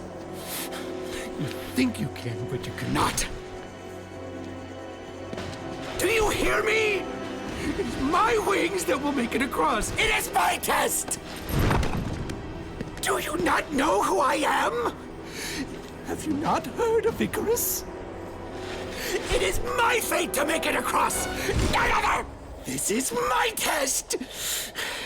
The sisters will grant me an audience, not you. You will die, White Warrior. You will die. I will reach the Sisters of Fate, and I will use your wings to do so. The sisters will not allow you, a fallen god, to bathe in their light! So if you're paying attention, that's 3 people in a row that have basically insisted on attacking us when we didn't really want to.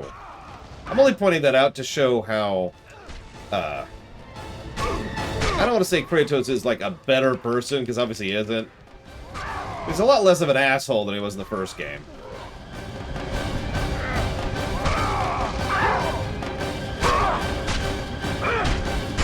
That's Theseus, Orpheus, and Icarus, all of whom are like, yeah, screw you, buddy.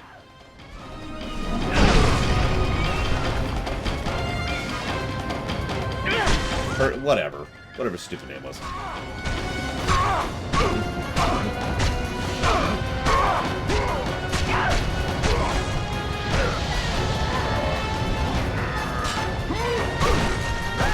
I mean, everyone's evil in the entire trilogy, with, like, one exception. Maybe 2. If we count Hephaestus.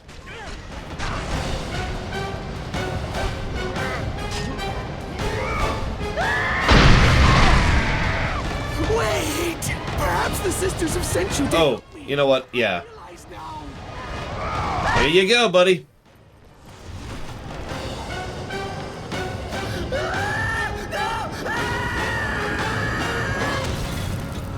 Hi, Atlas.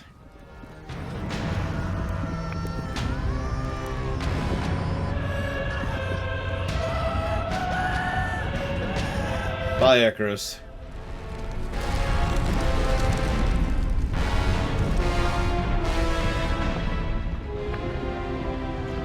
So this is actually my least favorite level in the entire game.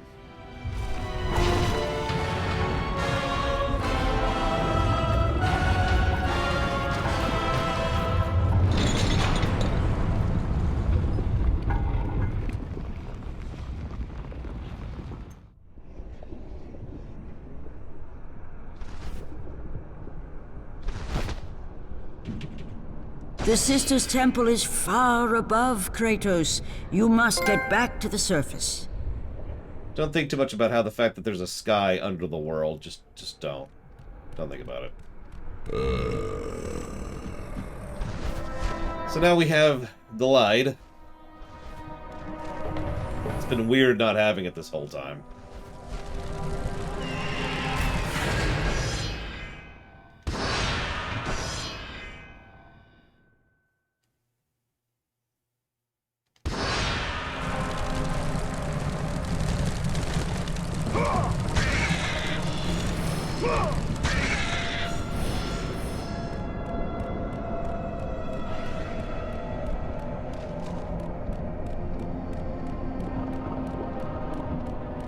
Hey, dude. Is there an ant walking on my nose? Yeah, sorry.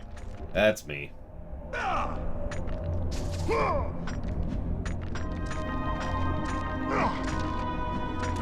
Atlas the person is okay. Especially given the PSP games, no spoilers. But, this level could just can go to hell. No pun intended. Whoa, that was weird. Oh, that's what happened, yeah.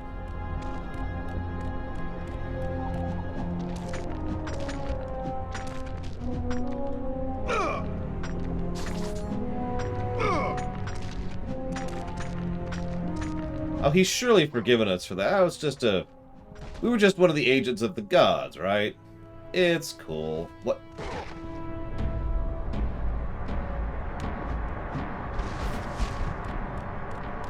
Why is my second jump not happening? I'm trying to double jump and then hold, Django. I'm not holding at all. That's why I'm weirded out that it's pulling out the wings. Like, that's not actually the inputs I'm hitting. This is the input I'm hitting. But that's not what's happening. So I have no idea what's on about that. The fact that it happened twice is just weird. Hopefully that won't keep happening, because we need to do that jump, jump, glide maneuver a lot in this section. Here's me. Here's me.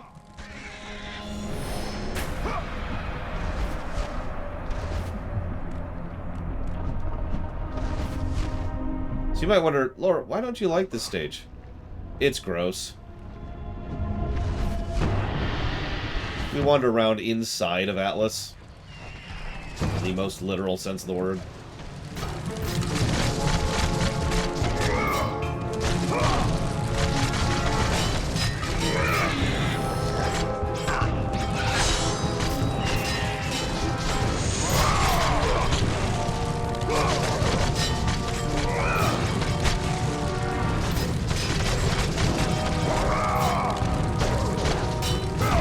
They do something like this with Kronos, I believe in 3 as well, and it's like, really? Really? Whatever.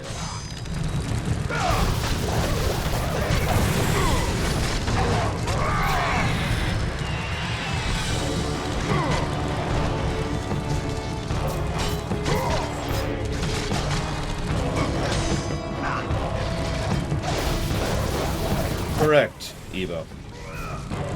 Although I don't remember the Azimdi who helped make its name off the top of my head. And I've never designed, well, no, that's not true, I suppose.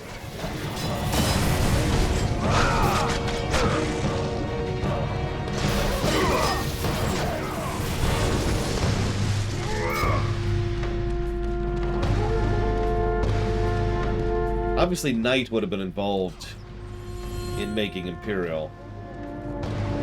Yeah, exactly, love it. The fingernails thing is just, what? And I don't even want to think about what I'm doing here. In his shoulder, by the way. Oh, right. So, Knight...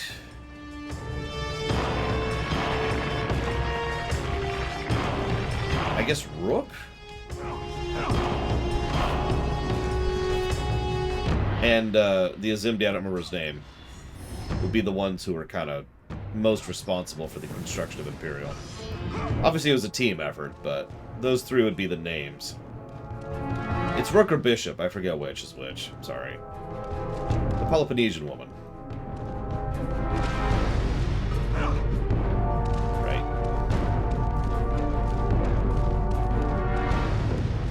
Good morning, Ross. Welcome to Gross. This whole stage is gross, by the way. That's your warning. Everybody who's watching on the VOD, on the stream. This is the gross part of the game. On the plus side, this is one of the only gross parts of the game. There's actually only one other warning I will give in this game. For a certain seamstress.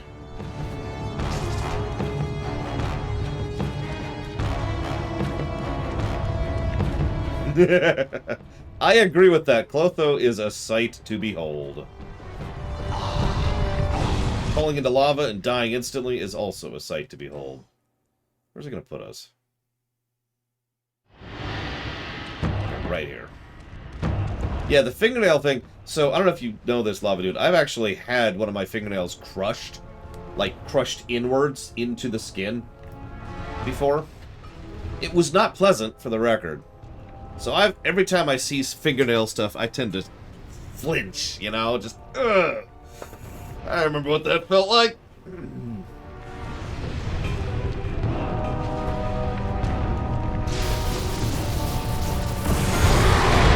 Okay, that's just cheating, game. That is straight up cheating.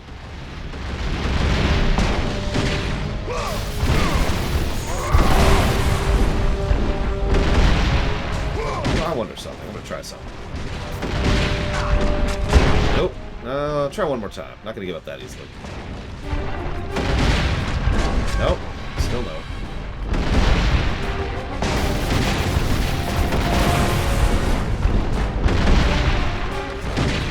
See, I'm the opposite. Surgery stuff doesn't bother me, but then again, I've been in for surgery multiple times in my life, so it might have something to do with that. Oh yeah, by the way, just as a fresh reminder, during the beginning of God of War 3, there will be an eye stuff warning, so be ready for that. I'll give the warning again when we get there, don't worry.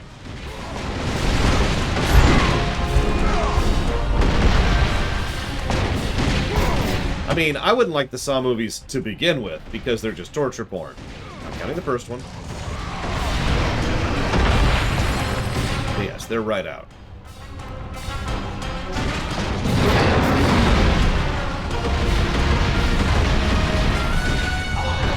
Jump the second time! Why have you suddenly decided to stop double jumping? What is going on with this?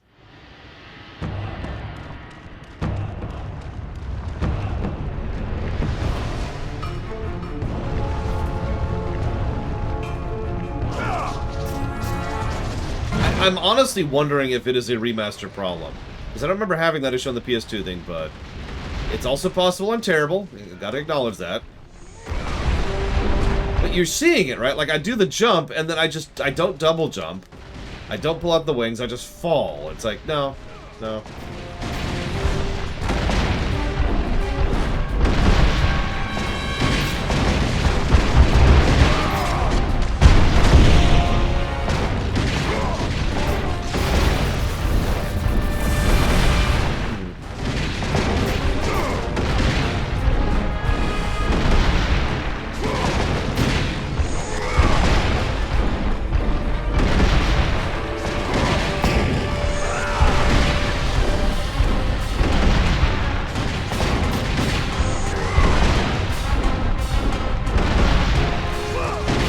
Yeah, it might be the input lag problem, because, yeah, I've seen other remasters that have that issue.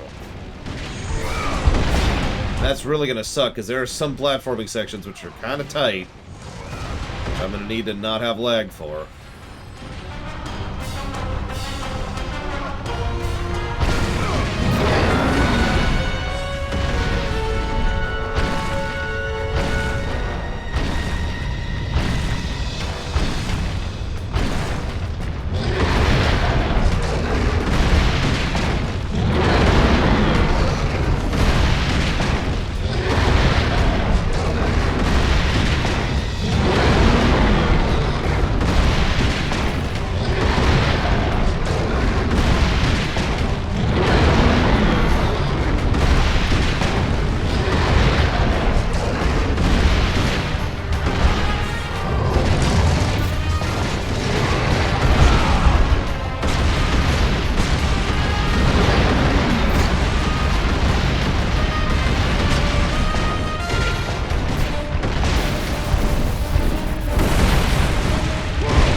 damage. How much does the spear need to upgrade the first time? Oh, we can do it.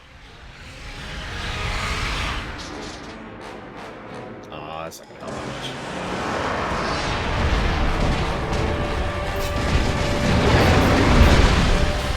Ooh, there, game.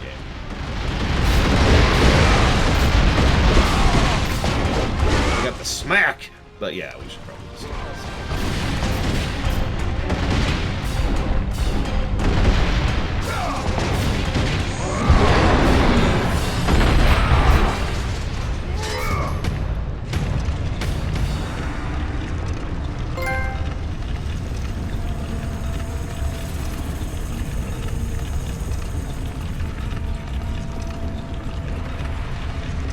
So back when the change first happened, Eva, are you still there? Eva left. Eva left! No!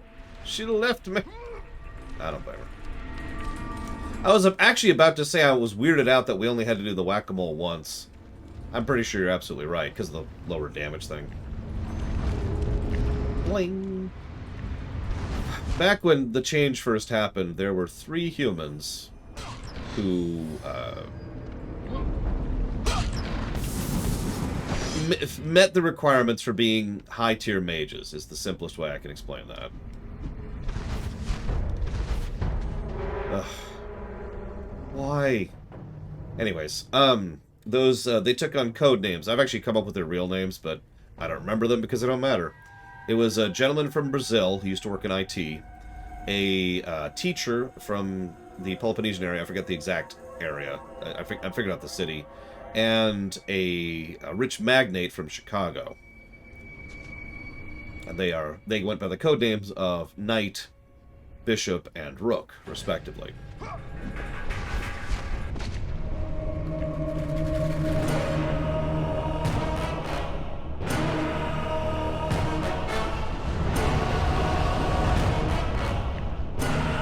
All of them became movers and shakers in events because, you know, they were the 3 only mages in human society for several decades. And they were good mages, too. So when they met up with, I can't remember her name, Carleone or whatever, they kind of coordinated with the Azimdi and started getting the early colonies going. And then the colonial conflict happened, and the War of Truculence happened, and all sorts of fun stuff like that. But they were in on the ground floor, so to speak.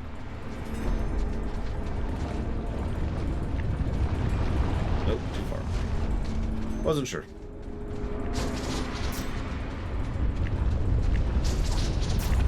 I feel like I can. I can.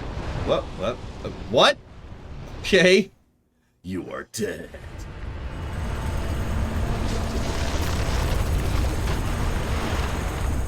The only one I've decided is still alive is Knight. What?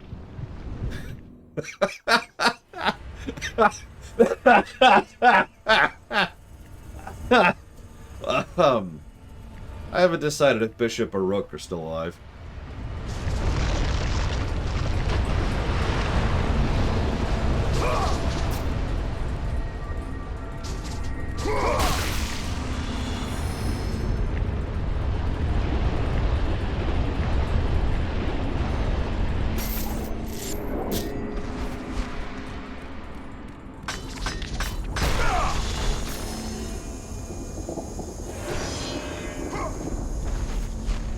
Oh god. Speaking of puzzles that I'm gonna need my jump button to move correctly. And you remember this one in the temple? It's a ways from now. But yeah. A lot, Evo. Although when I say high tier, I should probably actually say middle tier. But that's if you zoom out the camera all the way. At the time, they were high tier. It was worth it, Dragon's Hunter! I can fly, but every time I fly, I vomit.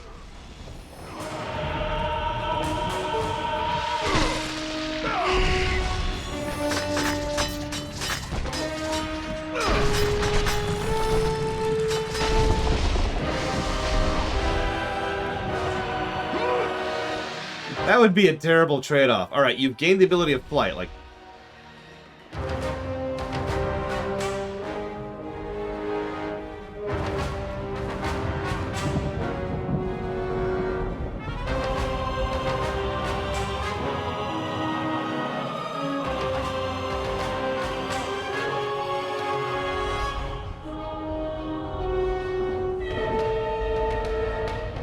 That's a hard lock. I can't even access the PS3 menu. I have to physically get up and go pull the power. That's impressive.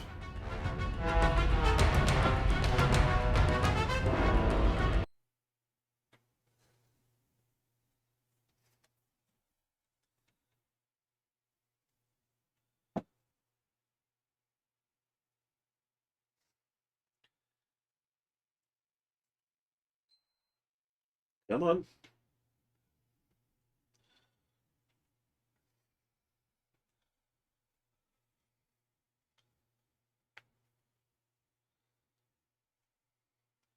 Yeah, Silent Hill Remaster is a fun example of one.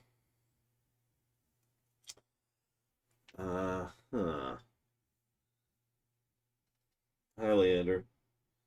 Oh, for God's sakes. I do. We're reviewing the remaster version, so that's the version we're reviewing. So this will be a negative. This is an almost game-breaking bug. We had to reload the game, reload the save to fix that. And this is a hard lock. We talked about this just yesterday. Game breakers are considered much more harshly than other bugs. I'll be right back.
Part of the problem is the PS3 is kind of crap.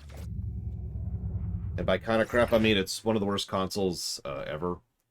Not counting the really terrible consoles. It's one of the most terrible of the modern, of the good consoles. There we go, that's a way to put that. PS3 architecture is terabad. So, yeah. Yeah, there you go. Most terrible consoles that people actually use. Because if we want to talk about terrible consoles, it goes down from here.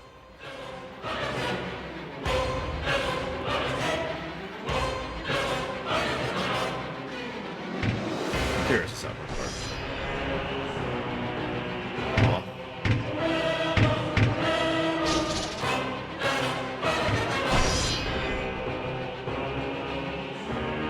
Jesus Christ, Evo.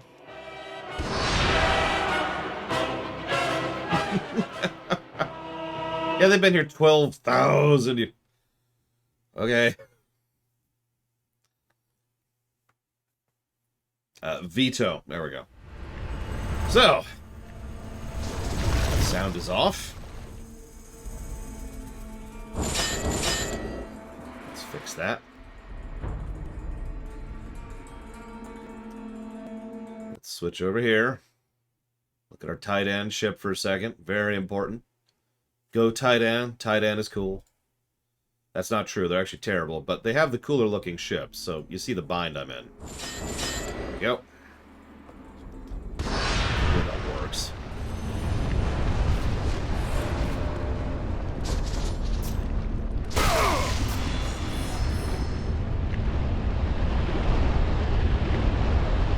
So, Evo, have you ever seen Star Trek Enterprise?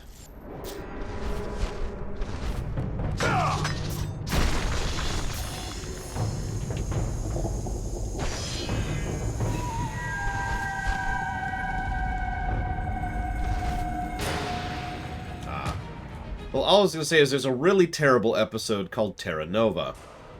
It's about the first Earth colony that they lost contact with, and it's really, really dumb. Said as nicely as I possibly can. But the specific reason I bring it up regarding you is in the episode they tried... Wow, okay. They tried to show that these people had devolved so much from, you know, humanity and English by showing them having their own language. Keep in mind, it's been one generation. The people currently there... Right, forgot about this. The people currently there were children when the colony was established, so that's what I mean when I say one generation. And when I say language, what I actually mean is, like, just the dumbest dialogue. It's as if someone just looked at English and said, "Okay, let's just rearrange it a little bit, just a little bit." Our go-befores are gonna gut us because they tried to go on the underside, and it's just what? So what I'm trying to say, Evo, is you are officially a better writer than the people who wrote Enterprise Season 1. Now, I know that's faint praise, but just remember that anytime you ever see someone comment or give the very common critique, it's what I hear all the time of, well, anything you write is terrible because you've never written a professional show. Which one's Ariel? Hang on. Oh yeah, no, that's a good one. That's a good one.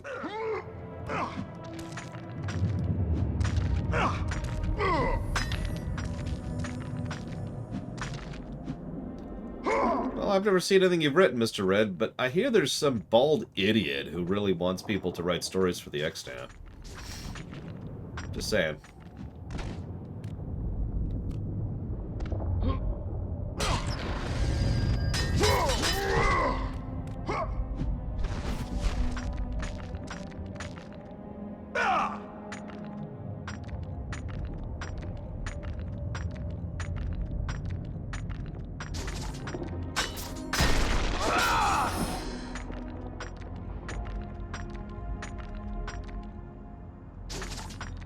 Hang on, I feel like I already missed something. Might be misremembering now. I'm not seeing anything. Alright, whatever. Hey, Dakota. By the way, if anybody's wondering why I keep pushing the bald thing whenever I call myself stupid, it's because people who actually insult me on YouTube comments, 90% of the time, this is not a joke, use bald in the phrase. Like, they have to specifically call out the fact that I'm bald as part of their insult. By the way, I'm not bald. I shave, but you get the point. Occasionally they use balding.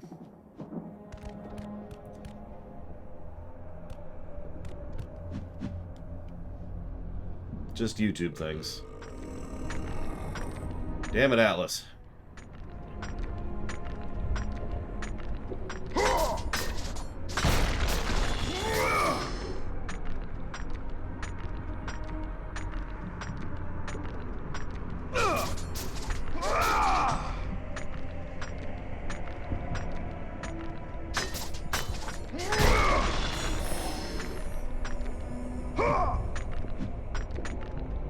That sounds awesome just from the premise, Dakota.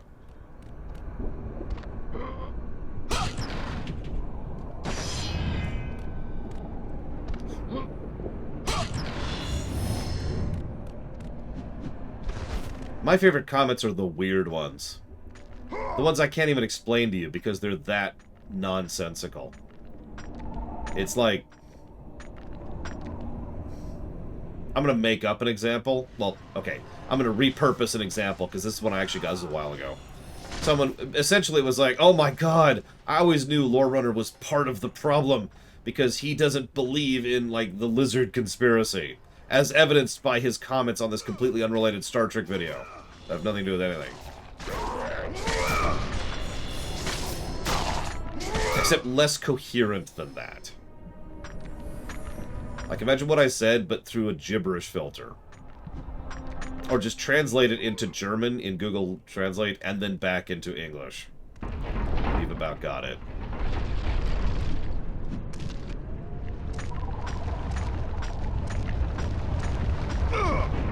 Oh, wow, they're already making a sequel? Damn, nice.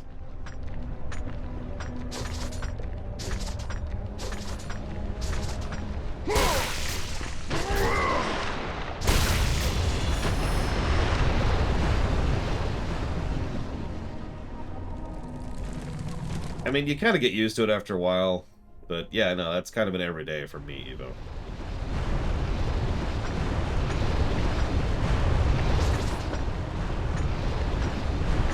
One of the weird things you have to figure out is how many of those comments are real and how many are just people trying to get attention. I got rid of the Grey 17s.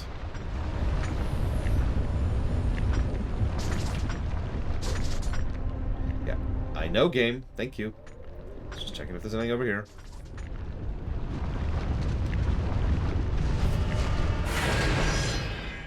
Since we've literally already had a hard lock on a PS3. Who knew? It's okay. Next one's going to be on the PS4. I think we've already had enough incidents to qualify for a bugs negative.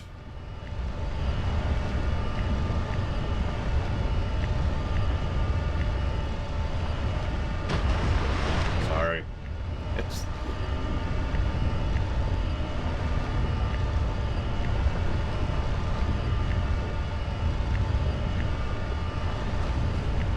Oh, I hope not, Django. At least if the PS4 has issues, then that's because of bad design and bad programming. Because the PS4 doesn't have the architecture issues the PS3 does. Now, I don't remember why, but I remember dying a lot in this section. So we'll see how we do here, shall we? Like, bad. Although that was the jump not happening incident again. To my knowledge, there actually is no such thing as basic in Star Trek, although I could be wrong, Mr. Nuclear. Now, I should preface that by saying that some of the ancillary works have posited the idea of common.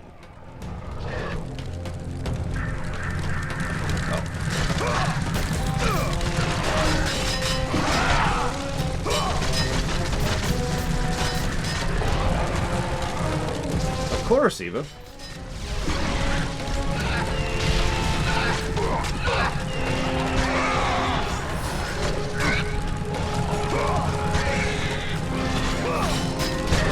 Alright, someone stab Ross for me really quick. Just really quick. Just a quick stab.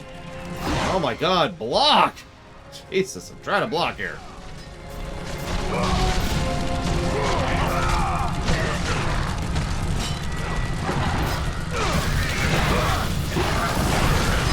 I feel like I literally just answered that, Dr. Winter. The answer remains no.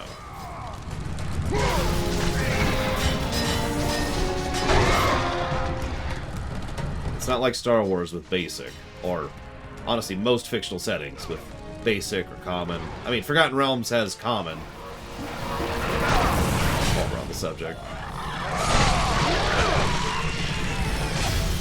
Let the rage of the Titans fuel your blade. Gaia, if you don't shut your goddamn mouth, I'm gonna rip your heart out and beat you to death with it.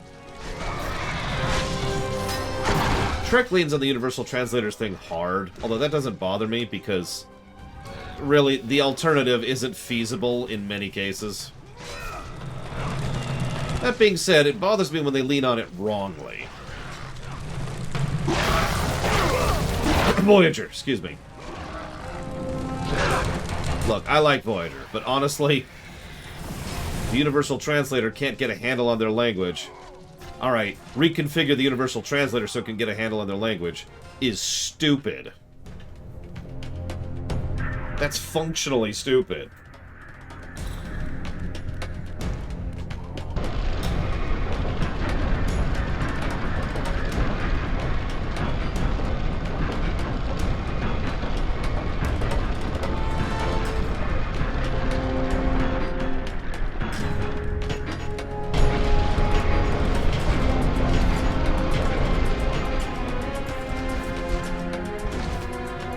predicting a death here, by the way. Oh, wow. I am astonished I didn't die there. Ugh. Yeah, I'm with you, Atlas. I'm with you.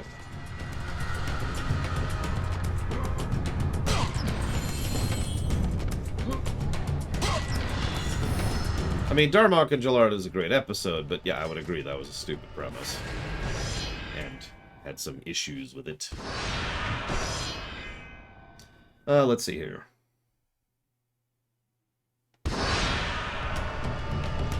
Who was the most evil person in Starfleet?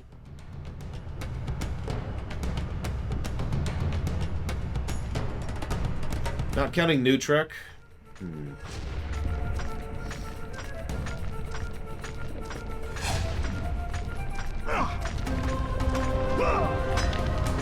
I don't know, there's a lot of really stupid admirals, which aren't actively evil, but are like, you know, allow evil to happen evil.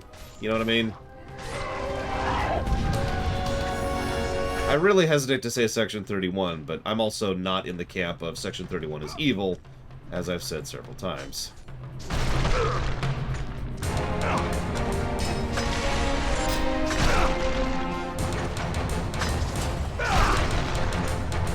Well, I'm afraid we're gonna have to kill you with donuts, Mr. Nuclear. Could I have everyone just, like, slam Mr. Nuclear with donuts really quick, please? Just as many as you can, please.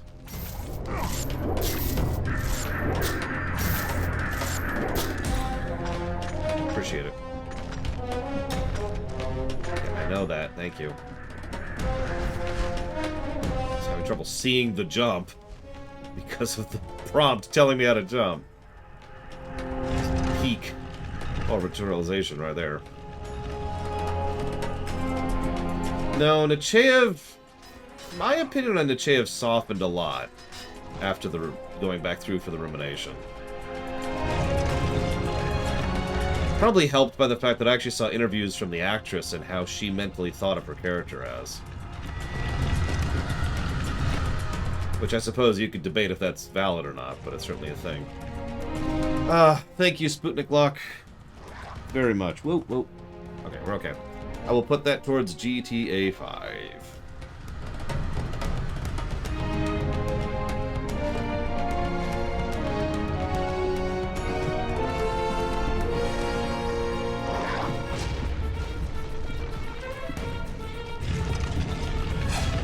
Yeah, no, I think I'm going to stick with any of the negligent admirals or commodores over the years. Why did I do that? As far as most evil Starfleet people. Special praise to the dude in the episode Ensign Rowe. The one who was manipulating Ensign Rowe. And, you know, the Bajoran terrorists. And in turn was being manipulated by the Cardassians. If you really think about what that guy was doing, I'd say that qualifies.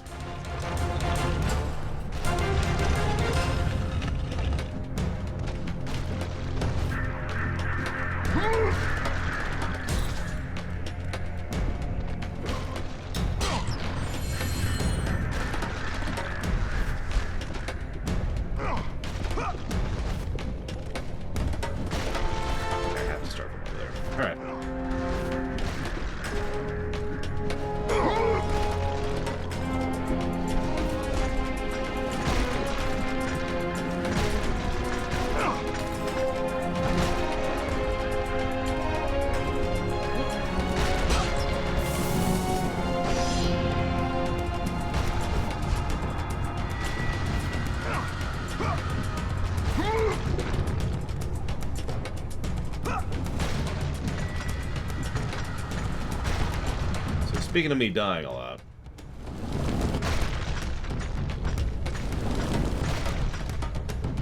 Or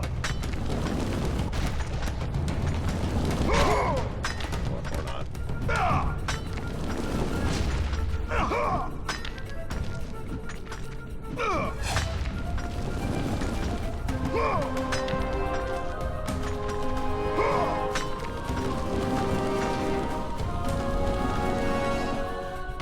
Thank you, Dakota. Appreciate it.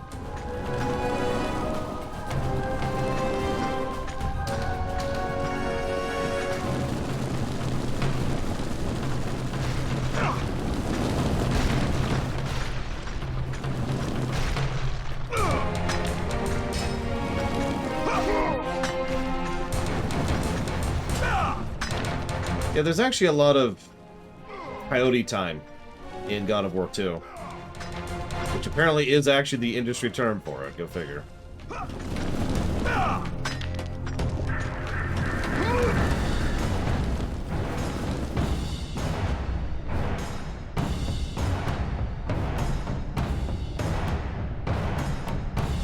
So this is just gross.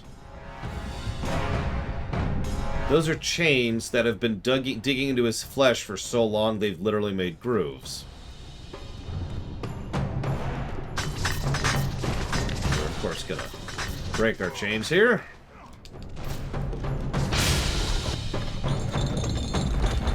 Who breaks my chains of torment? You are strong, but you are far too small, even for an Olympian to be a god. Kratos.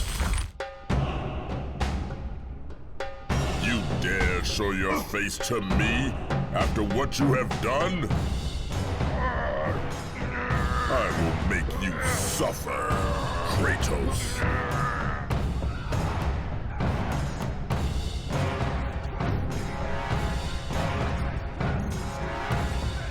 Why would I ever trust a servant of Zeus?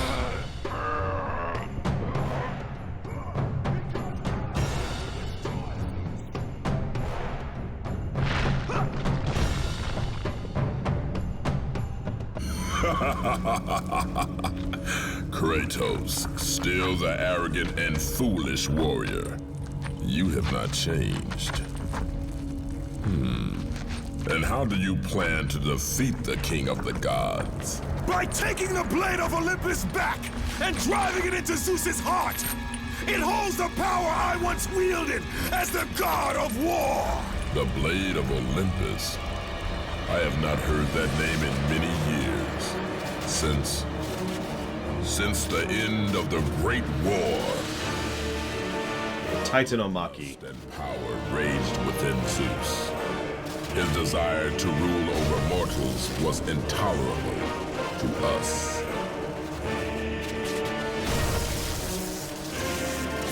The war between the Titans and the Olympians forged the landscape of the Hey, Hades. It was a war that we knew the Titans must win.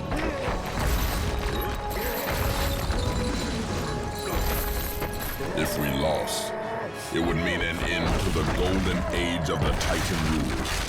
Peace and prosperity for mankind would be no more.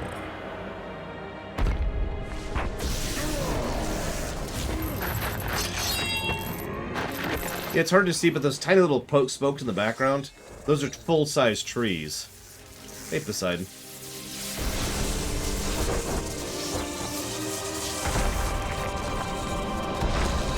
So yeah, there you are. Yeah, and there's another shot of the trees in the foreground. So you can get an idea of the scale on behalf here, or on size here.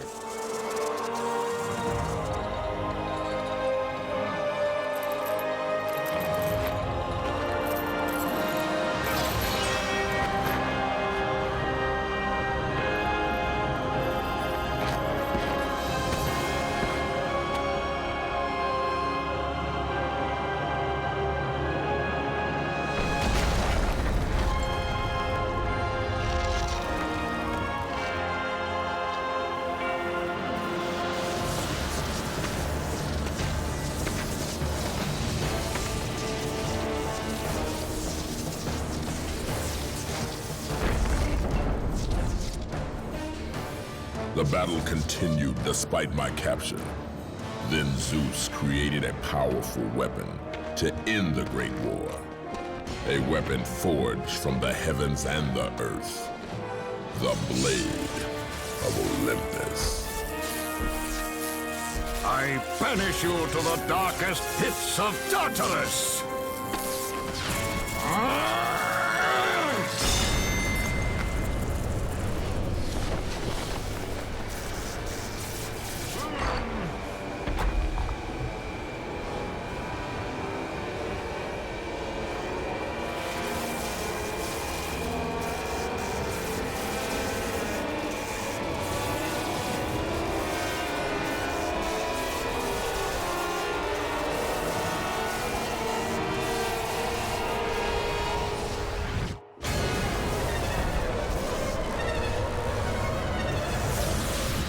woke in the torment of the underworld, banished to the darkest pits of Hades.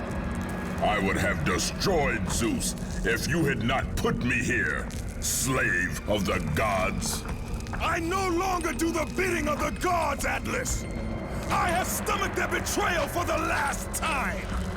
Show me the way to the sisters, and I will kill Zeus once and for all! But first of all, thank you for being a part of my show, Mr. Red. We'll put that towards Jedi Fallen Order. Not really, Ross, no. There's... Depending on how you define the definition, there's 3 people who are at least okay. One of which is in this game, and 2 of which are in the next one. I'll point them out when we get there, assuming you're here. So, this is the most fun just to mess around ability. I personally think it's a little bit less useful in certain circumstances than the Chronos thing earlier. But this is the I'm tired of you, go away button.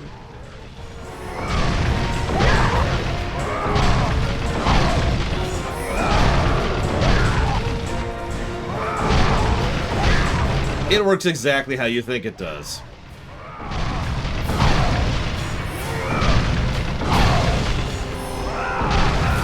Yeah, if you ever played the X-Men arcade game, this is Colossus's special ability.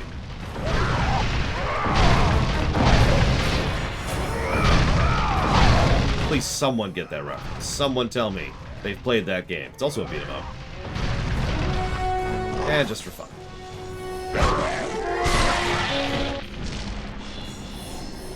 What Gaia says is true, Ghost of Sparta. You are a powerful warrior and a worthy ally of the Titan. Then tell me how to find the Temple of the Sisters of Fate! None, not even the Titan, know how to reach the Sisters' Temple. But it is said he who finds it will wield great power. I have given you the last of my magic, Spartan, and I will help you across the great chasm, but that is all I can offer.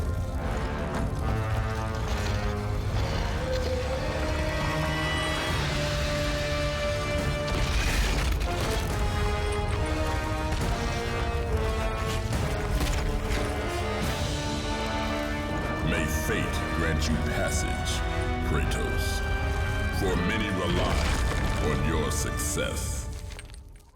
Thanks, Alice. Appreciate you.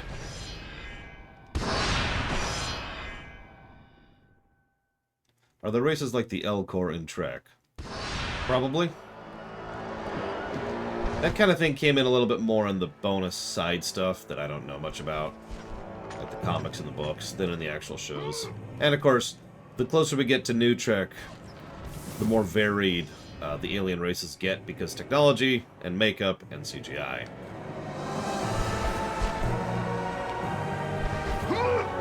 Almost screwed that up. Atlas is actually kind of decent. There's a reason I mentioned he's one of my favorite Titans. It's just I don't like his stage because it's gross.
Mass Effect 2 is the greatest Mass Effect game ever made. Any questions?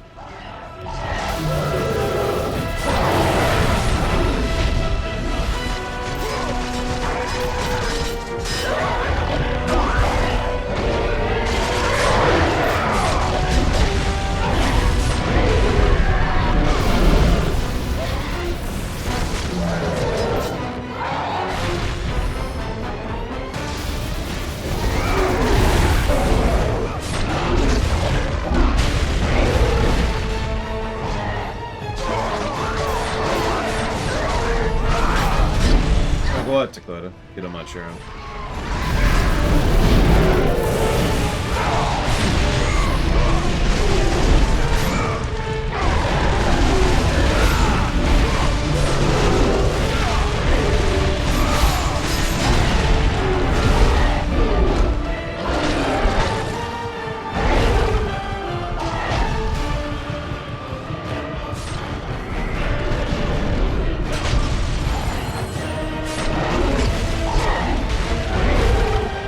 Yeah, I know, Doggo. I'm just messing around, really. Stop doing that since I almost died just there.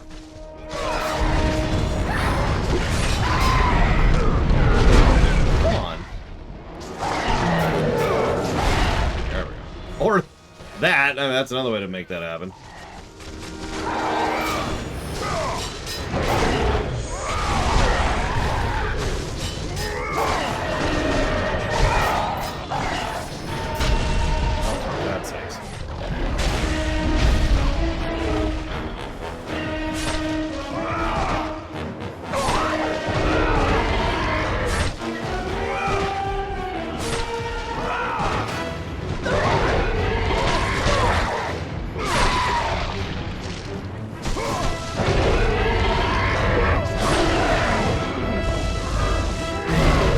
Come here.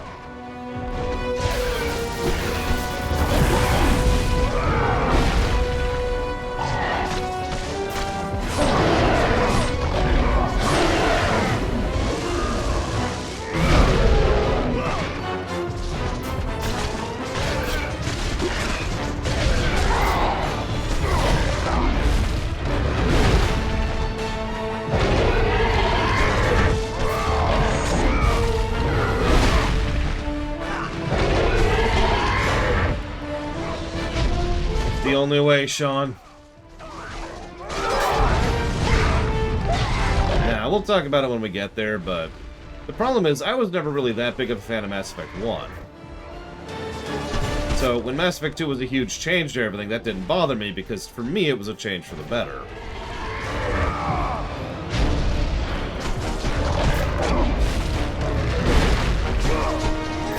That being said, I am curious how the series is going to review. Especially 3. Oops. Stop looking at the screen for a second. That's on me. Nope.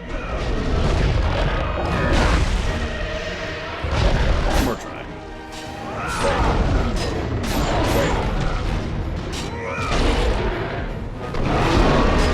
Yeah, me too, Evo. Including several of my own viewers.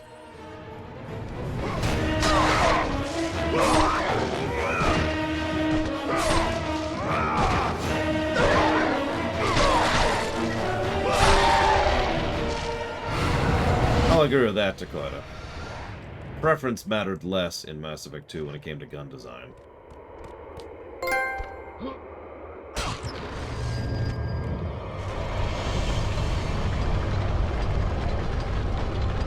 Oh, before I just do this randomly, I should probably mention, how many of you, honest question, were just stuck here for a huge period of time?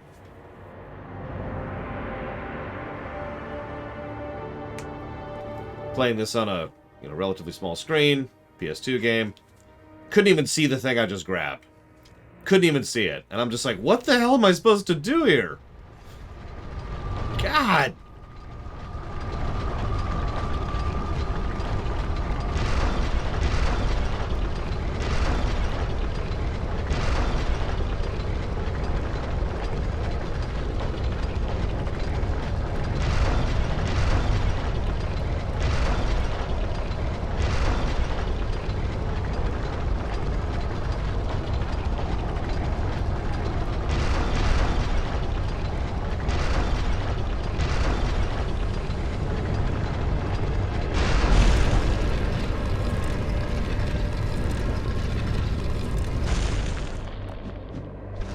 Well, I mean, I might be just the opposite on that, Terra, for example. Again, I'm really curious how the Mass Effects are going to review. Especially since I'm not sure how they've changed in the remaster, other than the fact that 3 doesn't have multiplayer, which is going to absolutely hurt its score. Because that multiplayer would have been a multiple positive scenario.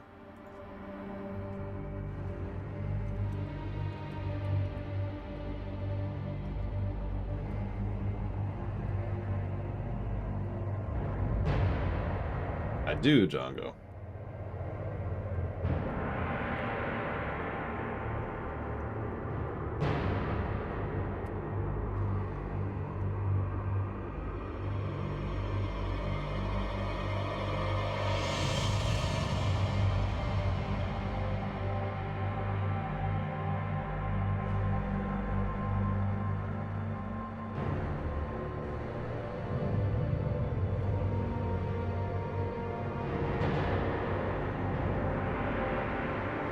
I mean, Mass Effect 3's multiplayer might still be going, but we're not reviewing Mass Effect 3.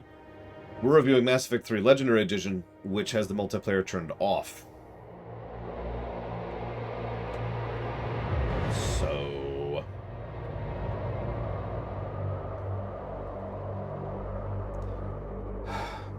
I did, Eva. I believe you put it toward... Well, hang on. I wrote down Dragon Age Block, because that's what it's going towards, one or the other. But I'll double check.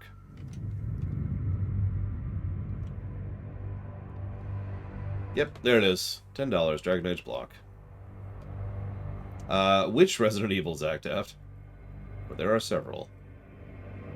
And thank you for being a part of my show.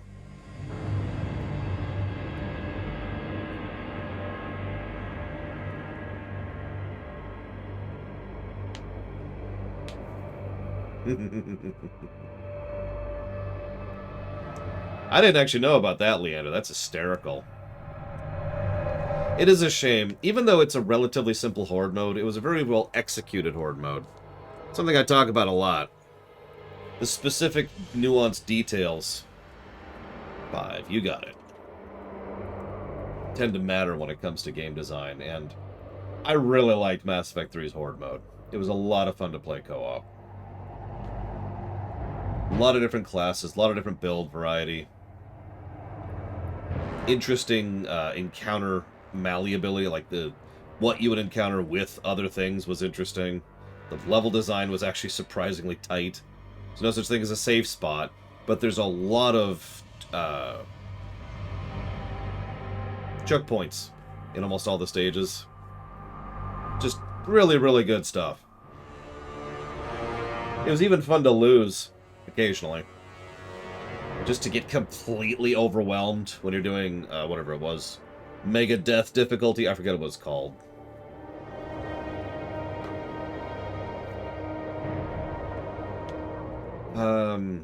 Platinum Diff, that was it. That was it.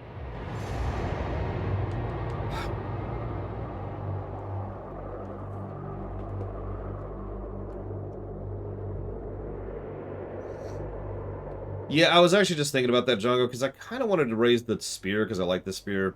But, as you say, blades, you know.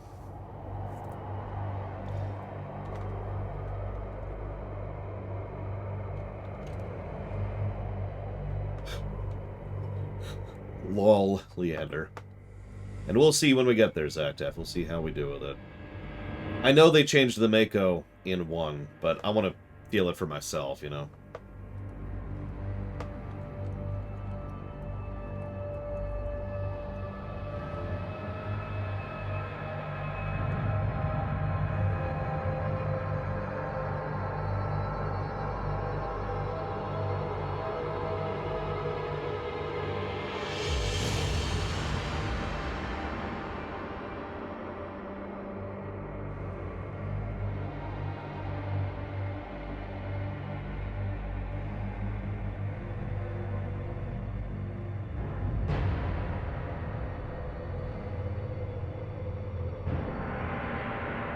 Thankfully, we'll be playing Mass Effect on the PC, so hopefully we won't have that kind of an issue, but we'll see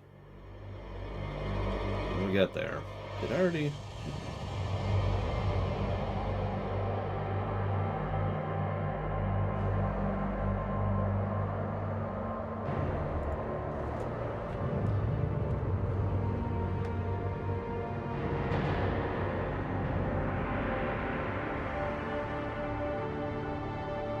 Oh, I agree with you on that, Evo. I don't think anybody really liked the fact that multiplayer affected the main campaign. But in the interests of fairness and reality, I wouldn't have even touched the multiplayer if not for that fact.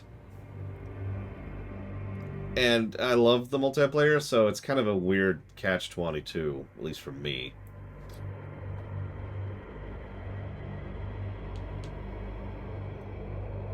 I've got that, I've got that, I've got that. I already did that, and that.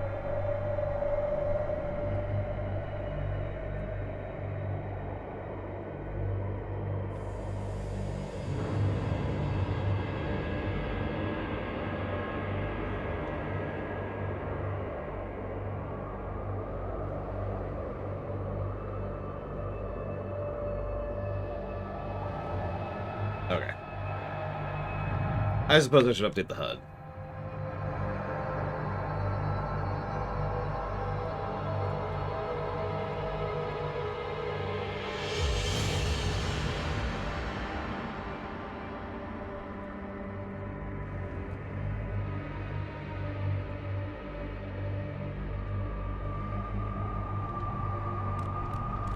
I don't remember the specifics anymore, Mr. Nuclear. It's been a while. I know you had to try the hardest to get Synthesis, the best ending, which just...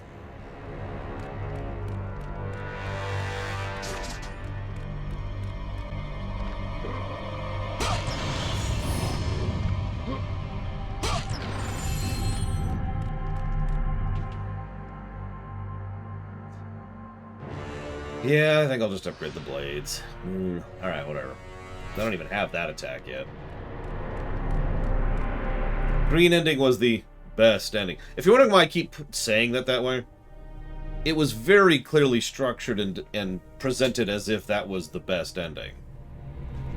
Everything indicated that Synthesis was the best ending. It was the one you had to do the most work for. It was the third option. And it was, if you actually pay attention to the specifics of the scene, it was like, well, you could do this bad option. You could do this bad option. Or, like, even the voice actor was kind of leaning towards it. Okay.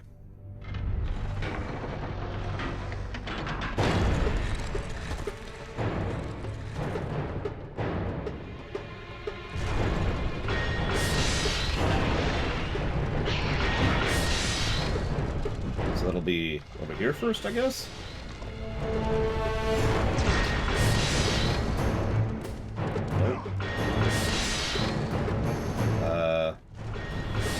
Where's the open gate? Go away.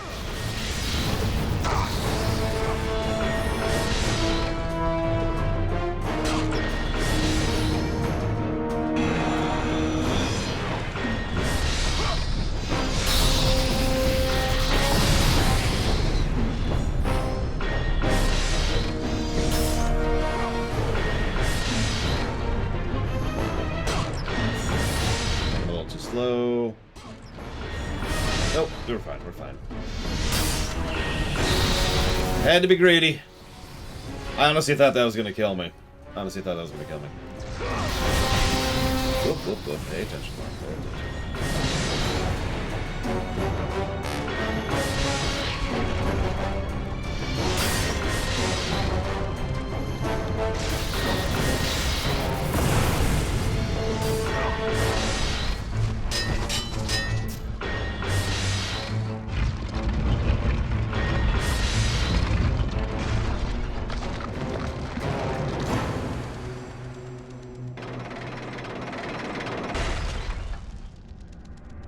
Well, I mean, I'm kind of with you on that, Kay. I almost said Chongo. I'm with you on that, Chongo! I admit something that privately irritates me is when an author or writer or developer or whatever says, this is the best outcome, and I'm just looking at it like, but it's horrible! It doesn't actually happen all that often, but every time it does, it's just like, really?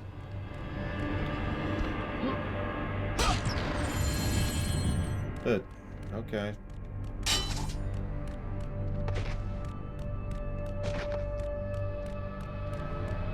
Listen, kid, I'd be more with you No, that joke's too mean. I'm not gonna go with that.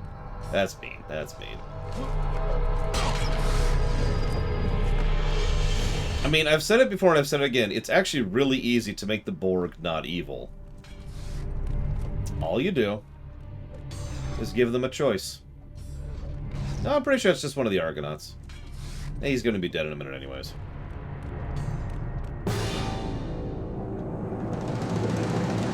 Get used to this room. We go back through here, what, 4 times? Including for a boss battle.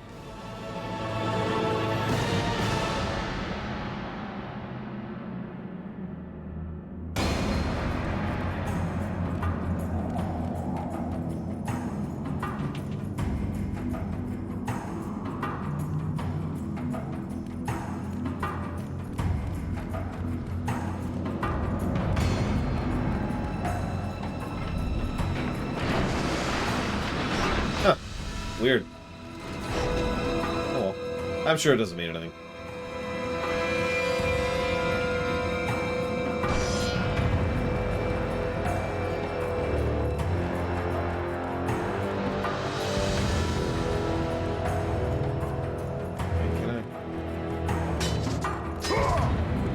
Yeah, I mean, unfortunately, Mass Effect 3 is 2 separate examples of the developer telling me something I massively disagree with.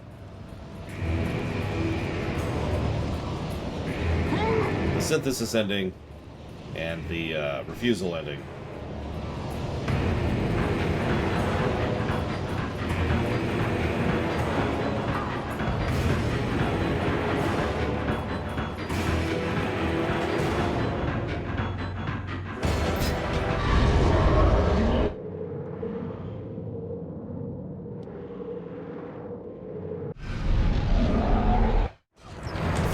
Remember this one. Yeah, exactly, Lava Dude. It's like, really? Really? You know, it's funny. I constantly talk about how intros and outros are more important than most other aspects of a game, and how I grade them more harshly as a result of that. Mass Effect 3 is a perfect example of why an intro and an outro is so important to a game. How many years later are we still talking about that stupid ending? The one ending.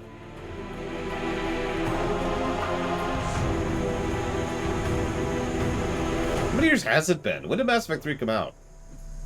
Would have been around 2012, I want to say? Does that sound about right? 2012, yeah, wow. Come on. There we go. Jeez Louise. Elegant, as they say.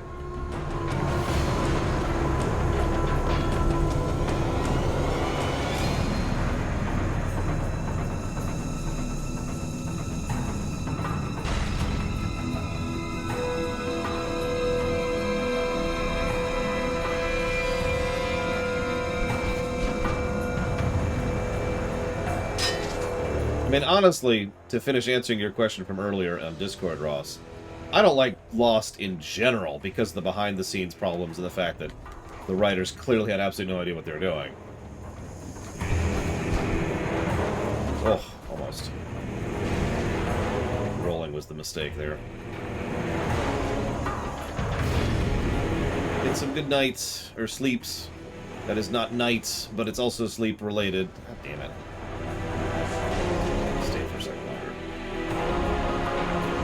I will never recommend Lost. Ever. The nicest thing I'm willing to say about Lost is that the first season's kind of interesting. So watch the first season, and then stop.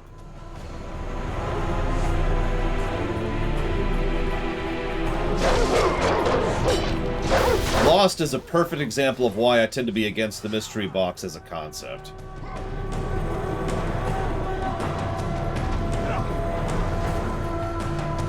It was purgatory. Spoilers.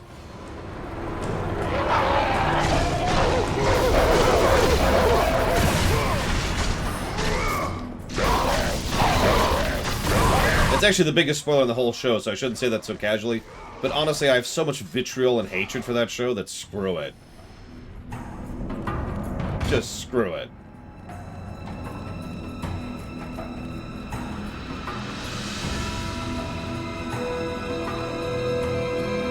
Do I? Not quite, but 600 to go. Well, 581 if you prefer. Hey, Lilumlas.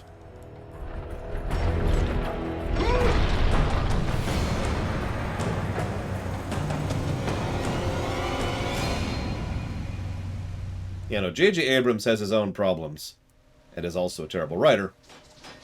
But yeah, Lost isn't really his fault. Lost isn't even primarily his fault.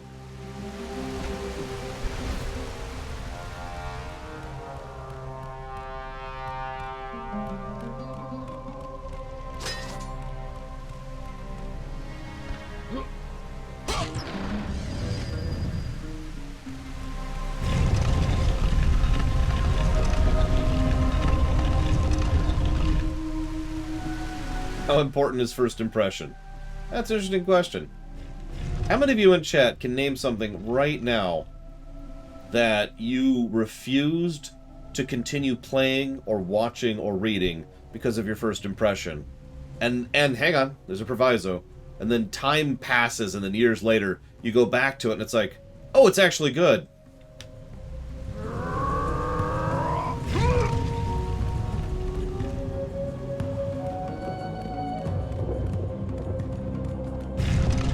Yeah, there's some book here.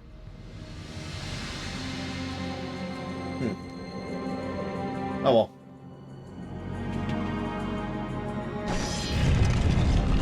Yep, Kratos can't read meme. I think that meme died immediately.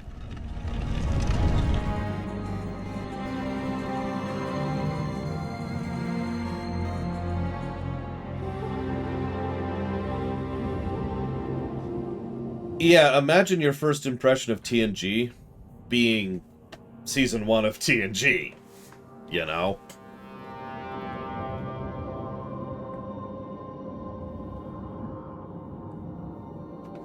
Oh no, I was the exact same way. I don't know if you've heard me say that, Tara, but when I first played Dragon Age Origins, I hated it. Because the first thing I played in Dragon Age Origins was City Elf. And so I just kind of was in a bad mood, did a whole lot of quests suboptimally, and just kind of rushed through the game. Deliberately killed myself in the ending, and said, screw it. It wasn't until years later that my friend Pax insisted I give the game a proper attempt, and now it's one of my favorite games ever. So yeah, first impressions.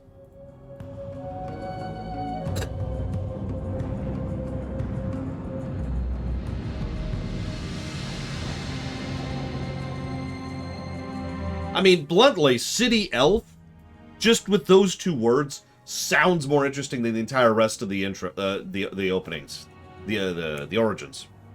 City Elf, hell yeah! Oh, God! Why am I doing this?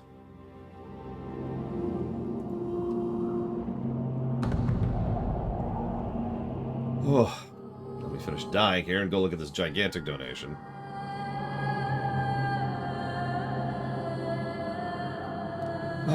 Thank you, Russ, very, very much.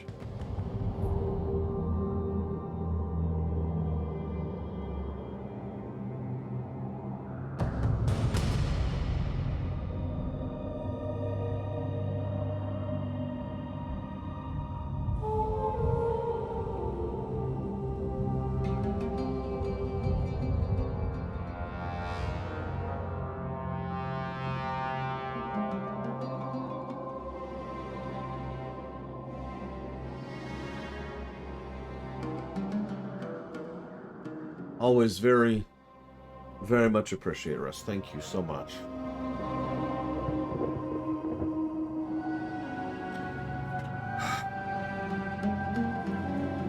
I'll put that towards getting Subway today. Wait, no, so we're putting that towards the Metroid block, the Zelda block, and Pokemon Legends Arceus. Thank you. Yeah, FF10 too. That's another good example of that, by the way. I actually like FF10 too. No, I actually do. I enjoy FF10 too. 10-2 rated higher than 10. And it's a fun game to replay. Not just because of New Game Plus, but because it's a fun game to replay. But that intro... Yeah, Devil May Cry 4 is a decent game. We'll see how it rates when we get to the Devil May Cry block. But, yeah, I'd say it's a decent game. Hey, there's a person here. What's up, person? How you doing? What's going on? Honestly, Trihexia, Metroid 1 on the NES is what I'm most looking forward to. Because I am very, very curious how badly it's going to rate. Legitimately curious. Yeah, DMC4 is one of those weird games where you can tell where they hadn't finished a section of the game. You know what I mean? Or you're just playing and playing, and then there's this one part that's just more threadbare than the rest of it. It's like, this is weird.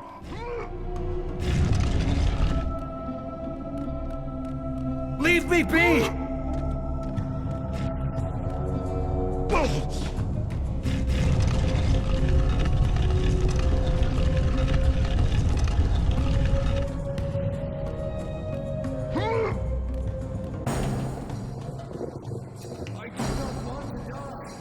Don't worry, I'll save you. Stay here.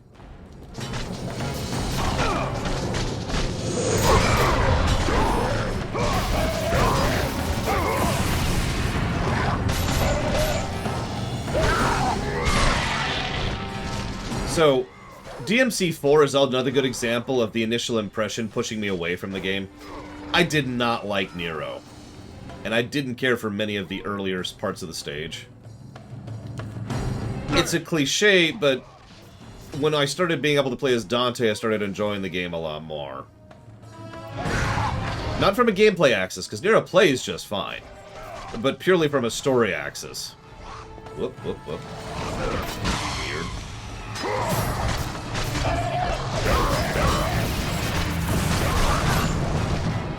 Yeah, Kyrie! Kyrie! Kyrie! Kyrie! Kyrie! Kyrie! Kyrie! We're gonna have a Kyrie time or counter when we get there, because good lord. Ugh, goddammit. My guts.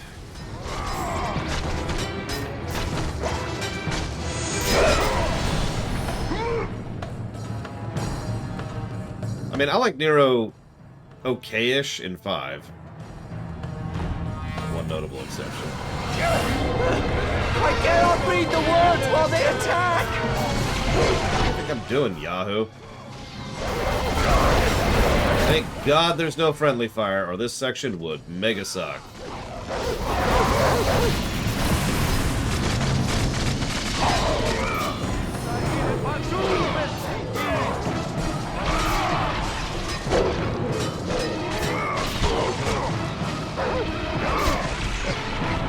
Going over here.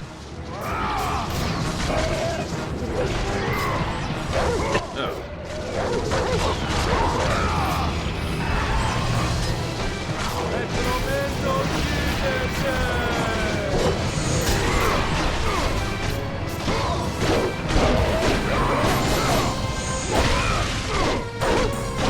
Shows I have a weapon custom built for this kind of crowd.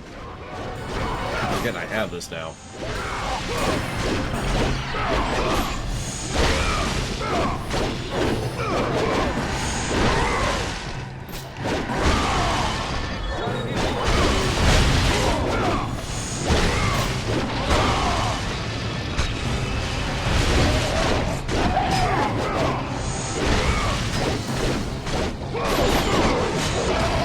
See you around, Lava Dude. Sorry, I missed it in the middle of that.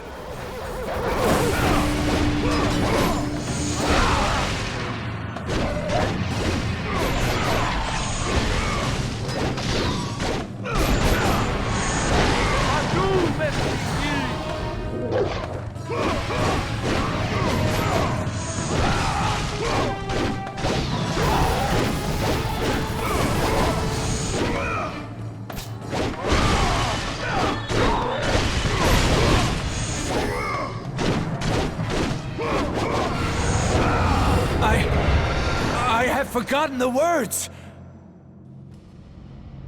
Oh, okay. Let me help you out with that. Read it. Hear me, sisters who control the threads! Keep going.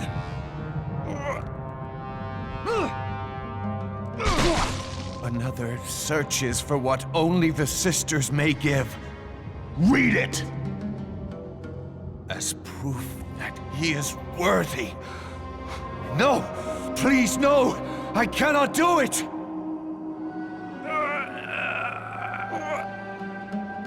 Read. Accept this sacrifice of my blood.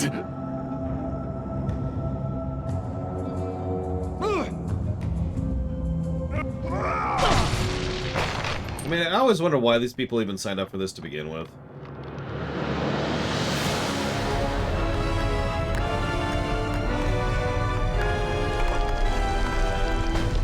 Think about how much blood they have. That's the weird thing.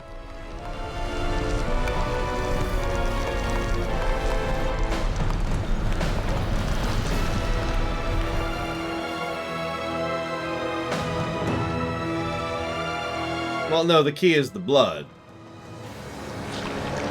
See? Yeah, keep watching. Keep watching.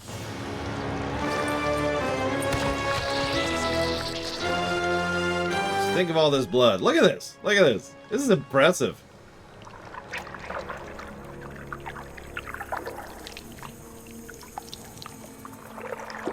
That's a lot of blood.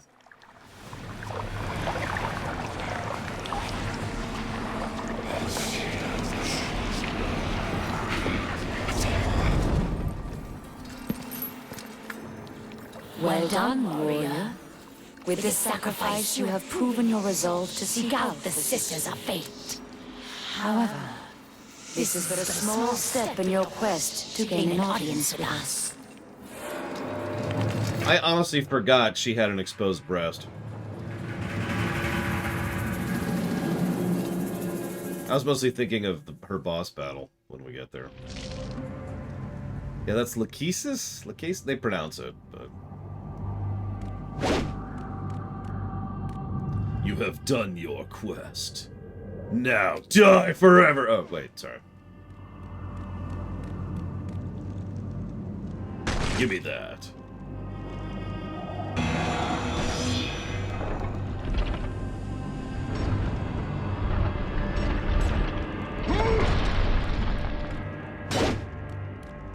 Now there's a reference nobody's gonna get, Fife. Except for me, obviously.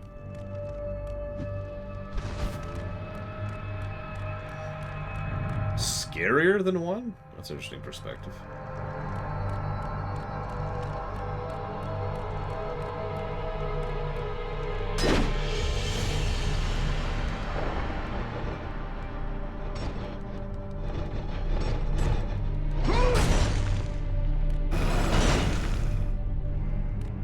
Listen, all I'm saying is all the ancient painters were all pervs.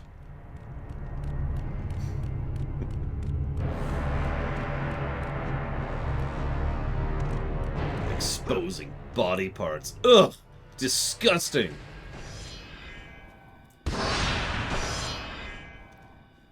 Actually, I suppose I would fit into that category, because I think it's gross when you see things like organs, but, you know, that's more gore than sex, so whatever. Oh, there. That's weird.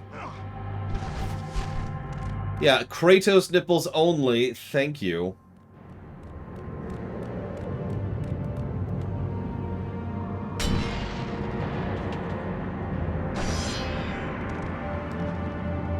Come on.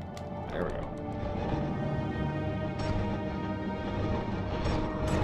You know what? That Leander's correct. Kratos' nipples are covered.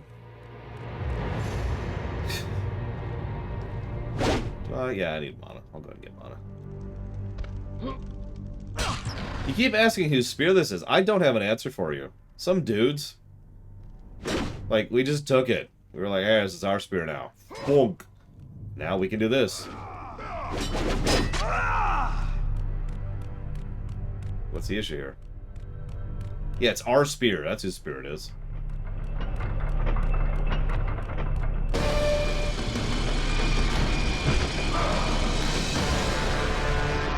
We will never allow you to reach our sacred temple, Kratos.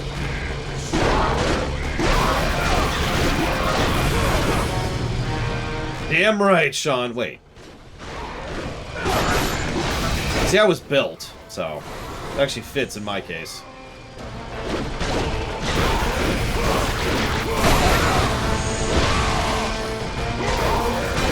Okay, that's a good one, Dakota.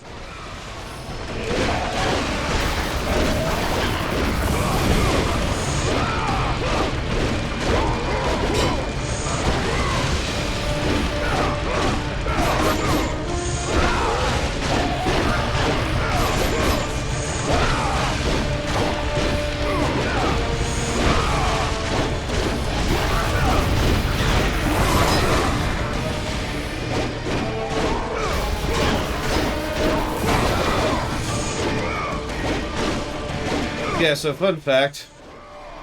I was an idiot and didn't really use Kronos' rage in this game until this section right here. And yet, by the way, the real reason to lean on the spear is because it gives you magic. So you can keep using Kronos' rage.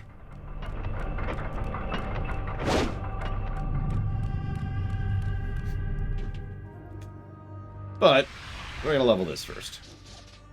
So now we have the charge and the fling up, I guess? That's it, but still.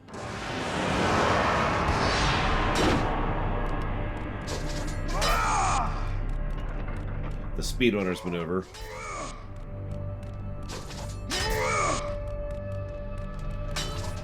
Actually, speedrunners don't use that. Speedrunners use the hammer. I don't even remember the specifics of how, but they use it to get out of bounds. Yeah, we can do this now. Oops. This is a complete screw up. I'm going to do this. Which one, Gwahir? It's called The Extraordinarily Difficult Game of Dark Doom Death. Oh, Soldiers. Oh, funny story about Soldiers. So Soldiers has a demo, right? Wrong. Soldiers had a demo. The demo went away when the game went live.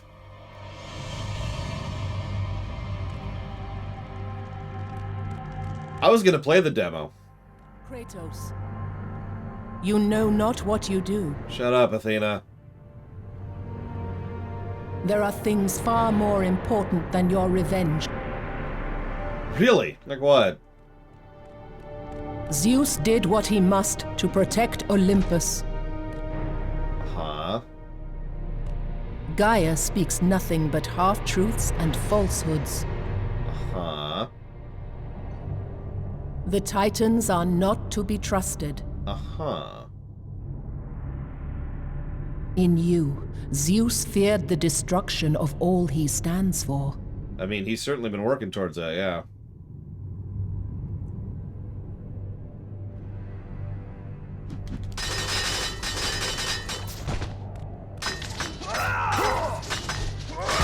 Athena doesn't lie, Athena deceives. Which, honestly, in my book, is actually worse than straight-up lying. Yeah, I know we can break her statue. I don't remember as how. Unless it's just persistence. There we go. That's actually a little bit deceptive, because it's giving the "you aren't doing damage" sound effect. Almost the entire game follows the Zelda rule. There's a tink if you're not doing anything. And then there's a different sound, a more meaty sound, bassier sound, if you are going to be... If something you can actually destroy. So there's Hades. Helios. Poseidon. Bob. And Dead Boy.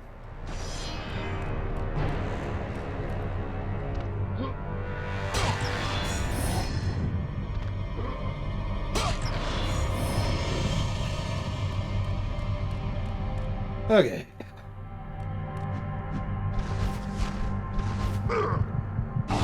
Perfect. My gang sign?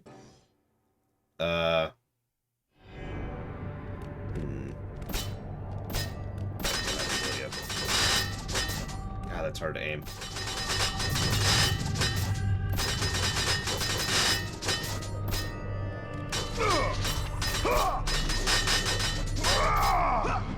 Yeah, Icarus is already extraordinarily dead.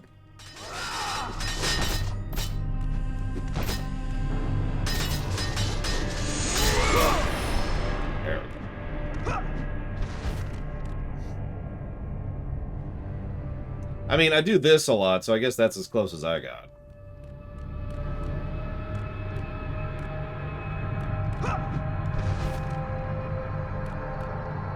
Ah, right. Thank you for reminding me. I mean, all of their designs were changed from God of War 1. So, shrug.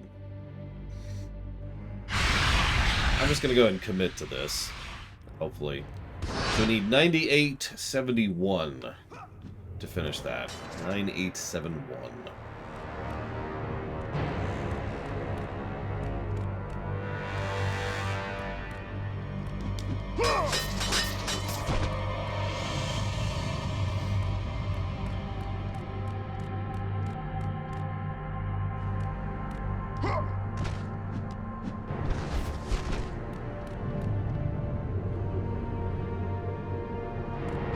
I keep forgetting I could do that. I keep forgetting shimmy's even an option. So I'm just sitting here like, how do I get through this?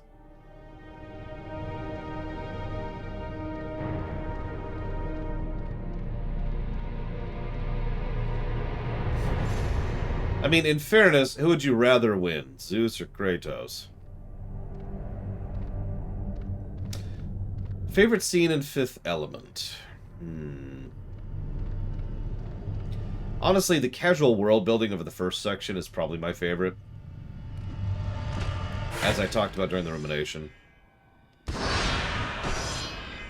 Man, you're high, Traxia. You'd rather have Zeus win than Kratos? What the crap? That's... Ooh, okay.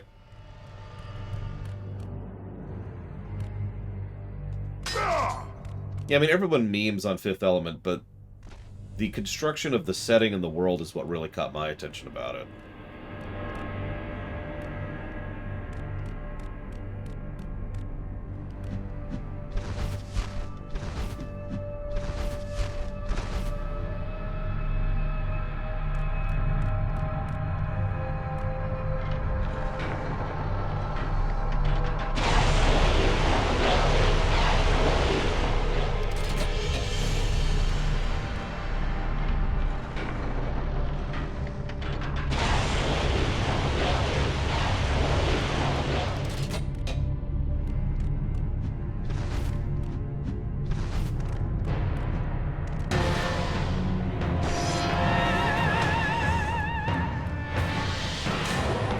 Ah, God.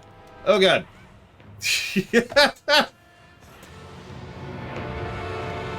Thank you, Fife.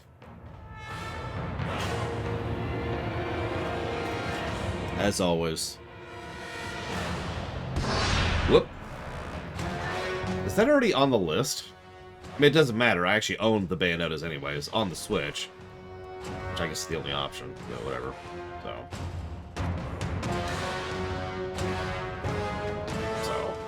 I'll put that towards Bayonetta 1 and 2. Some good-ish games. I like 2 a lot better than 1.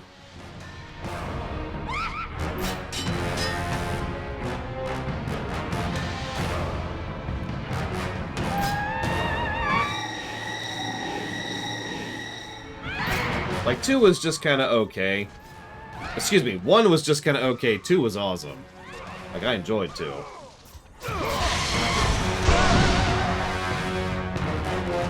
Yeah, too slow.